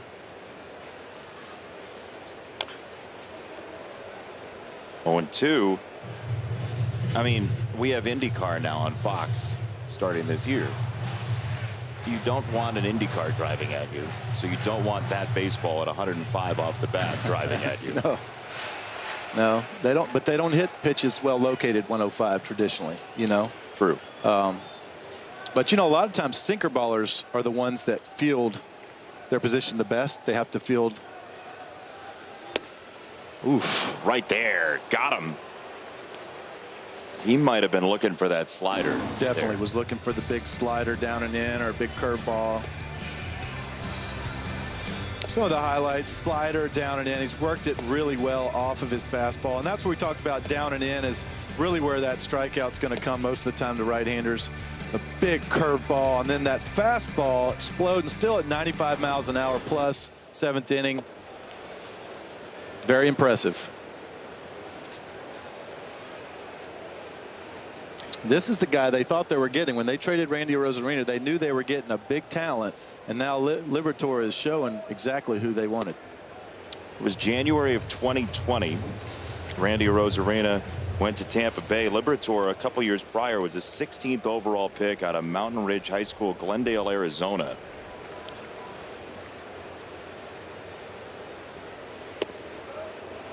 Yeah, he feeds a strike. Best friends growing up with Nolan Gorman. Mm-hmm. Spent childhood together, play Fortnite together.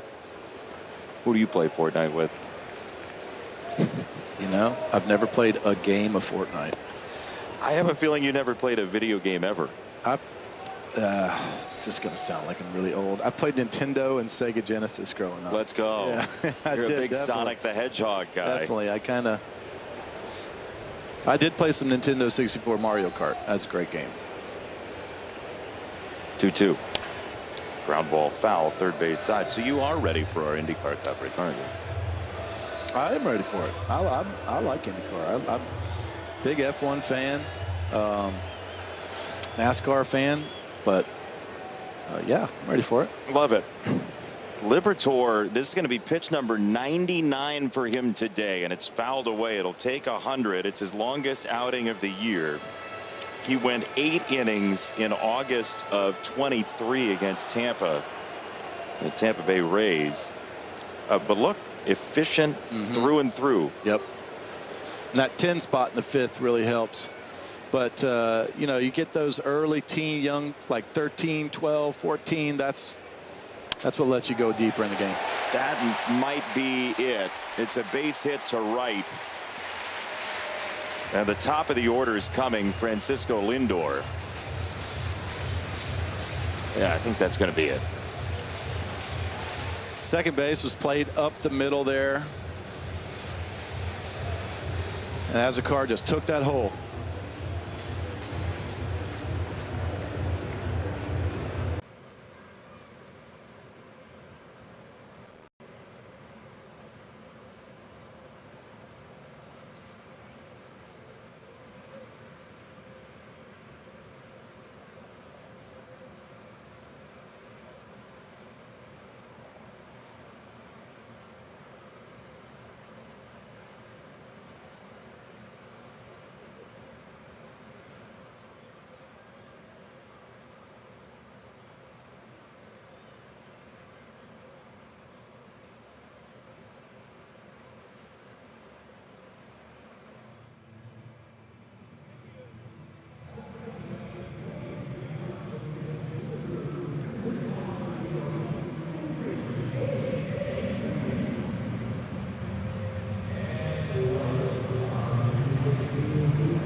Pitch, stay with us. A great UFL matchup. Birmingham against the Houston Roughnecks. Then tomorrow, San Antonio and division conference leading DC. Live football all weekend right here on Fox. That's coming up next whenever we are finished here at Citi Field. Francisco Lindor, first pitch against John King, and that is an out. King threw 3 pitches yesterday. He goes 1 pitch today. I can name that.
with the lead over the Cardinals. Francisco Lindor and the Mets with a 2-run advantage here, and news broke about the World Baseball Classic and who's going to be involved. Puerto Rico's captain will be Francisco Lindor.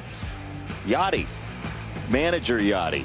What do you got on that, Wayno? He's going to kill it. He lives for this stuff. Smartest baseball player I ever played with. Really? No offense to anybody else, because he's just that smart. Luken Baker, by the way, has a bat. A.J. Minter on the mound. You were saying? Yeah, that's going to be exciting. It's exciting right there, just seeing the staffs. Those guys are legends, so it's going to be cool. I love the WBC. Got to do that in 23, and it's one of the most fun things I ever did on a baseball field. It is something different when you play for your country. It's really cool. John Smoltz and I did a couple of Team USA games in Arizona early in the tournament in the group stage, and that crowd for USA Mexico, yep, unbelievable. Yeah, amazing, unbelievable. I still have never heard anything as loud as USA Venezuela. Those Venezuelan fans especially were unbelievable. That's ball 4. Luken Baker takes a walk. Minter comes in and throws 4 straight out of the zone. Mark DeRosa back as the manager for Team USA. Friend of the program, Skip Schumacher. Yeah, I got a feeling Skip's not going to be that bench coach after all. I think he's going to be managing somewhere. He's going to be a top prospect for somebody this offseason, managing somewhere. But if they do end up that's an all-star. That's an all-star cast. And I think Albert was the Dominican Winter League winning manager. I think his team won the whole thing, so he's got some experience too, and definitely one of the best players of all time, but baseball smarts too. Unbelievable. You see Ciani pinch running for Baker, who just walked. So Ali Marmol emptying the bench to try to pick up a couple runs late. Remember, the Cardinals got the big home run from Donovan last night to tie the game in the top of the 9th. Well, when you're behind, that leadoff hitter is so important. Setting the table. That was a 4-pitch walk, I believe. Is not how Minter wanted to start this inning for sure. Ciani can really run.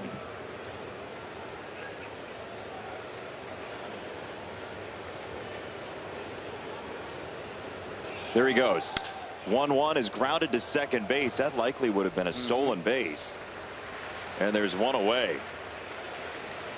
Also would have been a double play had they not sent the runner there. So had a great jump, but it looked like he had a good pitch to hit too.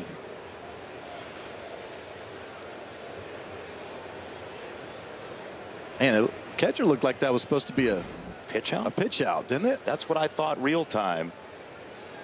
I think he was thinking pitch out, and I think Minter was thinking slider.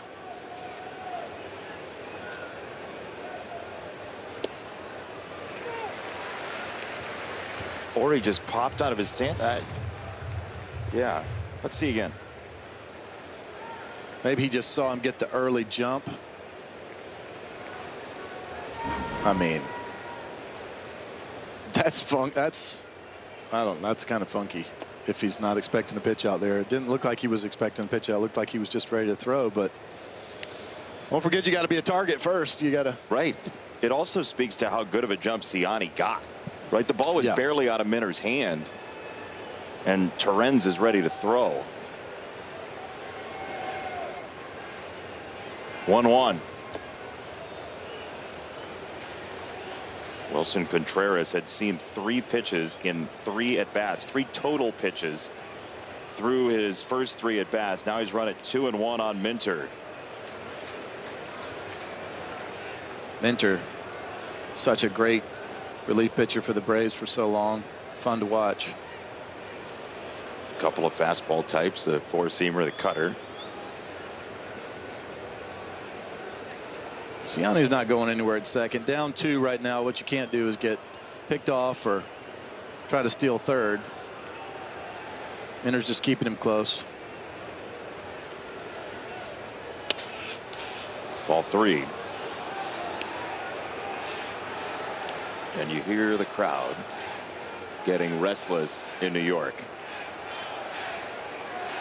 The slight boo has flipped and become a let's go Mets very quickly. I tell you, I got to cover this postseason here last year. Mets and Phillies, that was one of the most electric atmospheres that I've ever seen. I was so impressed with the Mets fans, Philly fans as well. But, man, this place was absolutely on fire for those games. And they showed up and gave them a good show. 3-2. Inside, ball 4.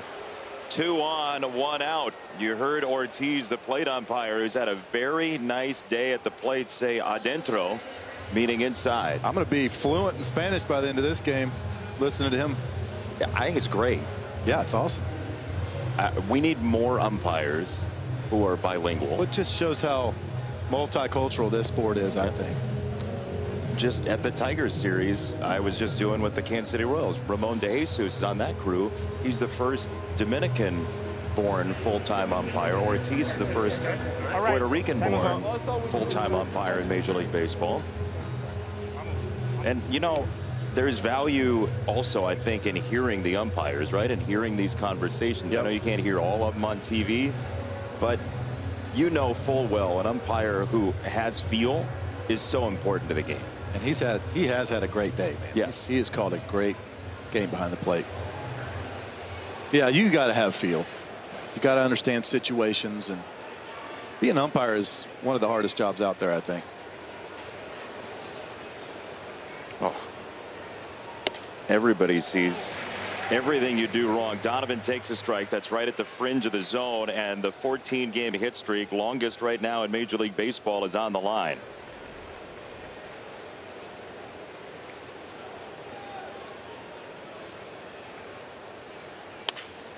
On the ground, second base, Acuna gets 1, and that's all.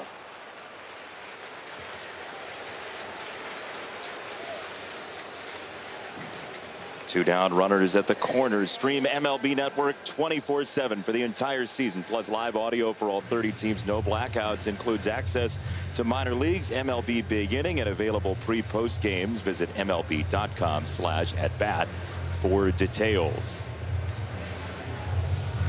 This is why you go out and you get an AJ Minter. This is why you go out and you get a Nolan Arenado for these big situations right here. 8th inning, down by 2. Nolan's looking for a big swing. 2 outs. Minter's looking for a big pitch.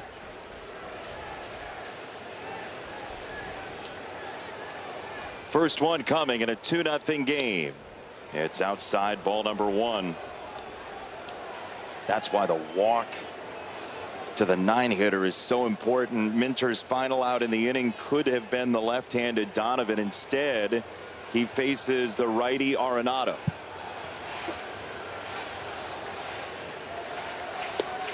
Wave and a miss, 1-1. Great changeup after that really good fastball. Dropped the changeup on him.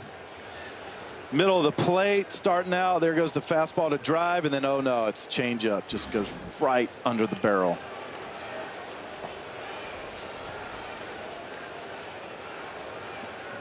One will have to wait a throw to first.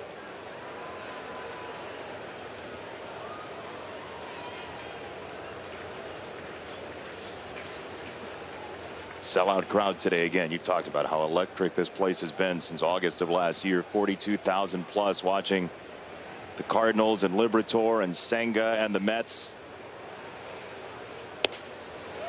No, 2-1.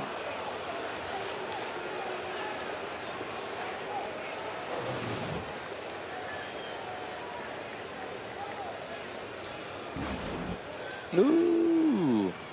Nolan might have got away with one there. Flips the count to the hitter's favor. 2-1. Upstairs, 3-1.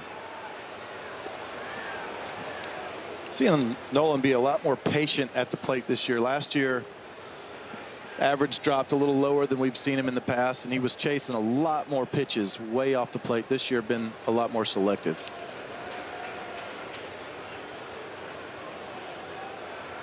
He's got the best strikeout rate on the team. It's extremely low. He takes ball 4. The bases are loaded. Burleson's spot is coming up.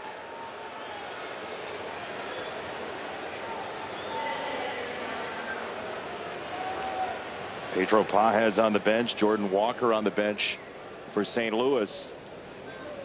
Yeah, they like Burleson though in these situations. He's a great bat to ball guy. He doesn't really get turned off by the lefty on lefty matchup. First one on the ground, up the middle infield, a wheeling Lindor got him. What a play. Wow. So smooth. Watch the other guy too, just running right by the other player. Oh, it's a good play. That's why he's a superstar.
Baseball your way. Get personalized highlights and push notifications just for you. Download the MLB app today. I mean, that's a sports car right there. That young man, Francisco Lindor, as easy as can be. There's a ground ball to second and one away. There are so many pieces to this play. Bueno. Yeah, absolute superstar. I mean, the ball, when it's right off the bat, from our angle, that looked like it was getting up the middle, no doubt about it. It's pinched up the middle a little bit, but he still has to go so far. And running behind Acuna, cutting right in front, spinning, making a perfect throw, staying completely in control. See how, watch how fast he picks up first with his eyes, too. That was the key. He gets turned quickly with his hips. He picks up first immediately with his eyes and makes a perfect throw. Ball 1 to Alonso from King. He's easily one of my favorite players in the game. Is he? Absolutely. Just does it all, man. He's just such a great overall all-around player. We're going to go back to that and watch his eyes in a moment here, because that's a great point. Him picking up first base. Yeah. On that play. The footwork, the hips, the eyes, the throw, the first step, right, his first step. Man, it's just such a great play.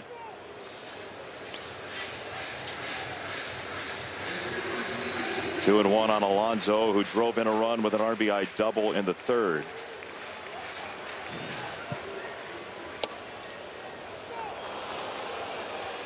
Watch it again. Watch his eyes. It's such a key play. I know we keep going back to it, but this game is tied 2-2, and the Cardinals are still hitting. Watch him, picks up. Look, he's already got it right there. He's getting his grip right now. He's getting a perfect grip on it. And he throws, gets the hips, shoulders square before he spins off of it. Man, I just love that. To be in control with a whirlwind happening around you is special. Certain players have the ability to slow the game down more than others, and he's one of them. You believe that? Absolutely. Yeah. Yeah. I mean, this is no doubt about it. Oh my! That ball is tortured by Pete Alonso.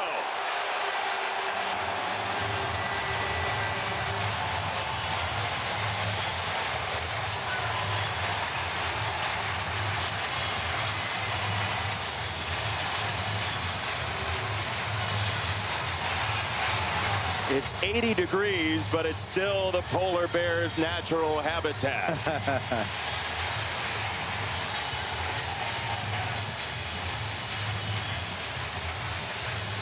I don't know, 443. It might have been 543. It didn't look like that was coming down anytime soon.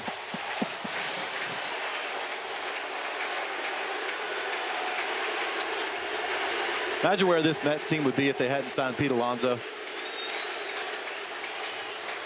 Everybody here is yelling Pete, all 42,000. 2 away. The pitch before the home run kind of set this up to me. The pitch before, John King has a great sinker. Look at him trying to get underneath that sinker, work down underneath the ball. And then he gets the slider, and then he does not miss it. Same location as the sinker, too, but coming into his swing, which allowed him to get full extension out there, and that ball was absolutely smoked. So is that more pitch selection, pitch location, or pitch execution? I think it's just good hitting because, you know, you're Pete Alonso. You know he's got a great sinker. You could see him trying to work under the ball to get the barrel there, and then the slider comes back into the same plane. Coming towards him, though, danger zone. He lives to hit home runs. Pete Alonso is on earth to hit home runs. You hear him talk about home runs, and you see him in the Derby, as you mentioned earlier. That's what he does. This to right field, a base knock for Marte with 2 strikes. Yeah, and that's what Marte does well. When he's going good, 2 strikes, he uses right field so well.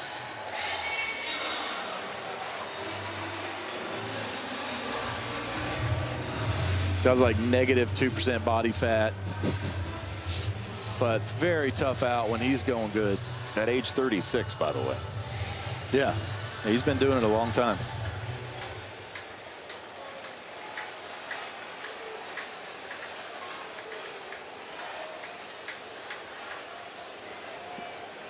Here's Nimmo. Marte runs, throw down to second. Safe.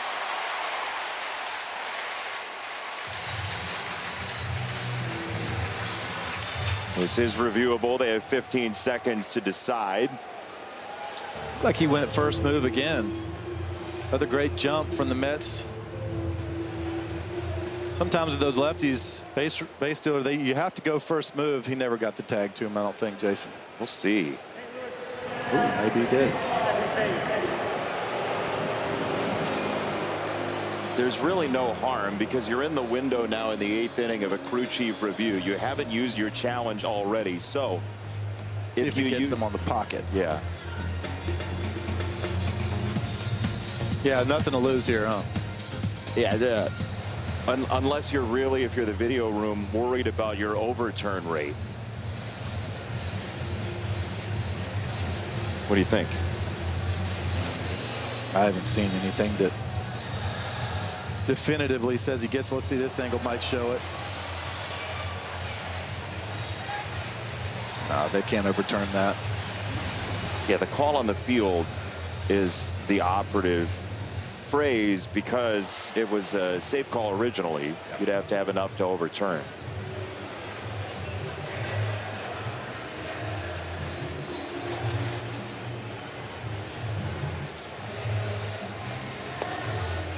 This could be a big 4th run as well for the Mets.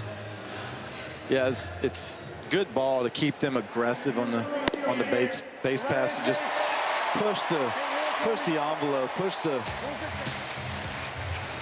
push the energy out there as much as you can. There's really no lead safe with the Cardinals lineup. We saw them last night come from behind, tie the game up. They know they have to be aggressive out there.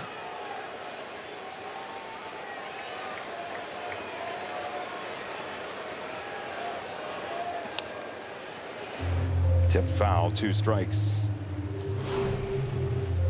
Well, Edwin Diaz threw Wednesday and Thursday. The Cardinals knew he likely was going to have the day off yesterday, so they pushed their bullpen envelope to try to get that win and use different cats out of the bullpen yesterday to see if they get the win. Now, Diaz likely healthy and available, rested and available.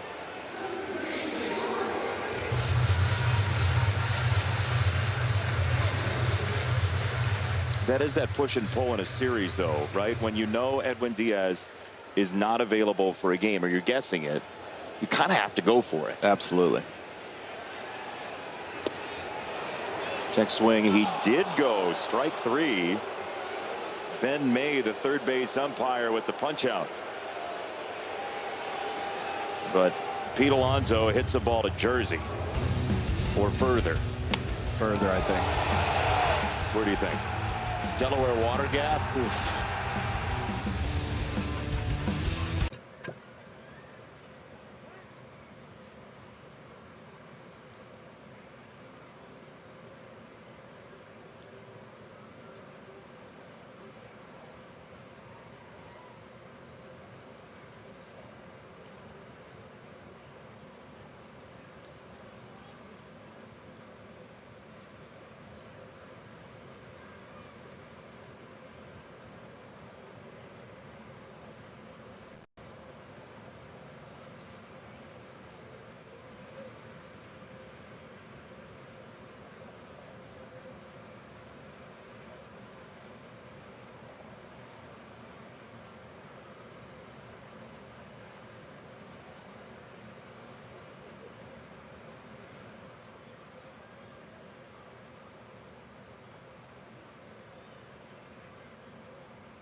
Are afire.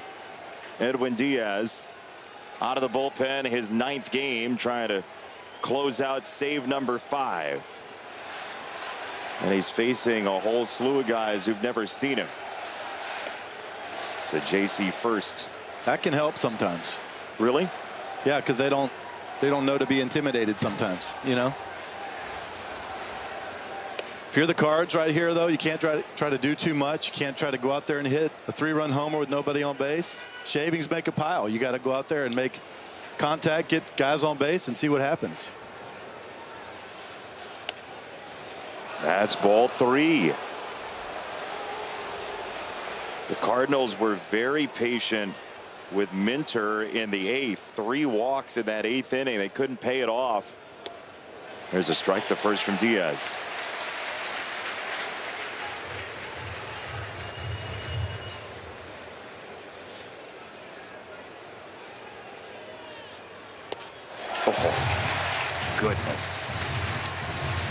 That's a situation, though. You're down 3.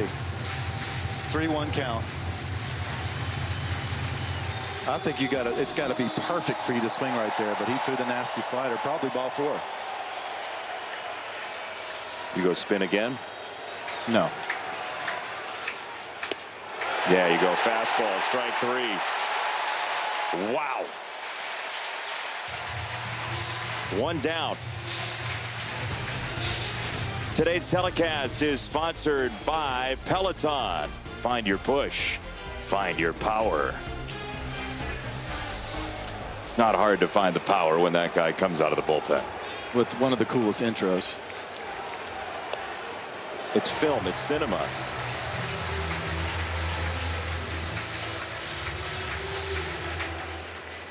Yeah, so JC said, I'm not swinging that slider again. Oh, wait. But that's why tunneling is so important, right? Fastball, slider, pair them up.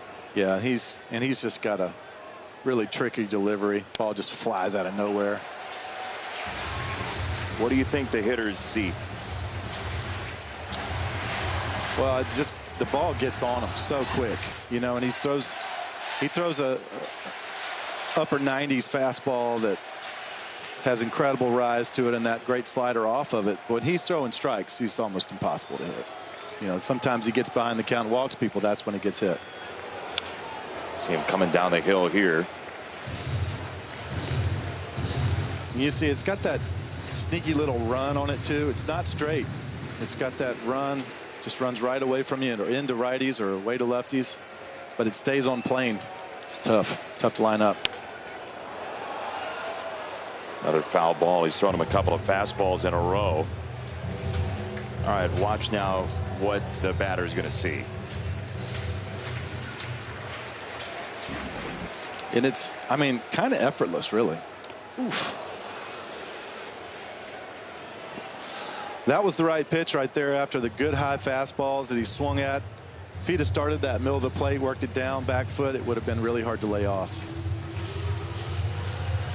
You go back, you find the feel for it right now? I think he's probably going to throw that slider again. Yeah. 2-2. It's a ball. Nice take by Gorman. Yeah, up 3 though. You know, if you're Edwin, he's challenging him right here. If he hits a home run, you're still up 3-1. You know. He's battling. Yep. Whatever it's going to be on the plate.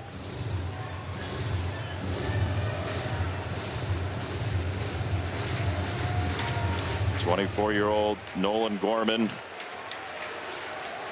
who's walked a bunch since coming back from the injured list. 3-2. Oh, wave and a miss. Strike 3. Slider after slider, and that was the great one. I think probably Nolan's thinking there's no way he's going to throw another slider up 3 runs right here in the 9th, right? He's guessing a little bit, maybe. He threw that nice tight slider that looked like a fastball out of the hand and it just darts down and in. Sliders, Cardinals have swung at ball 4 twice so far this inning. Ball 1 to Pozo. That was the slider he wanted to throw a couple pitches before, you think, right? Definitely. Flared foul right side, 1-1. The Mets have won 6 consecutive games over the Cardinals. Trying to make it 7. Yikes. That ball's just exploding out of there.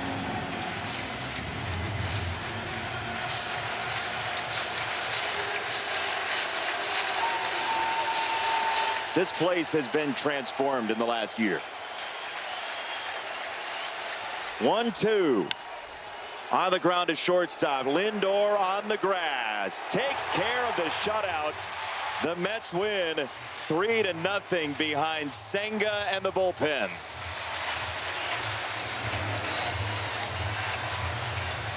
Yeah, 2 really good pitching performances. The Stars showed up and played their part on the Mets side, especially today. Great starting pitching, scoreless ball. Lindor with a game-saving play up the middle, and Pete Alonso with a 585,000-foot home run to left field. It was well played. Both sides of the ball, they deserved this win. The Cardinals played tough. The Mets were just a better team today. Mets go to 14-7. Philadelphia open play today, a game back. And with Atlanta's struggles right at the outset, this Mets team might be pretty difficult to catch. Pete Alonso with a home run. He drove in 2. This is in the 8th inning. Watch this thing fly. He was right on it, didn't miss it. Great extension. Pete is about to turn into a ball of lava. He's so hot right now. He's swinging great. Home run number 6 for him this year. He's walked more than he's struck out. Stay tuned. Coming up shortly, a great UFL matchup live from Houston. Birmingham against the Roughnecks. Then tomorrow, the San Antonio Brahmas battle the conference-leading DC Defenders. Live football weekend right here on Fox. Wayno, always a pleasure sharing baseball with you, my friend. Thank you, buddy. We say farewell from here at Citi Field for our entire marvelous crew. Aaron Stoikov, Mitch Regan, everybody back in Los Angeles. He's Adam Wainwright. I'm Jason Benetti. 3-0 your final score. The Mets beat the Cardinals behind Alonso. We go to the studio. Kevin Burkhardt, Dontrell Willis.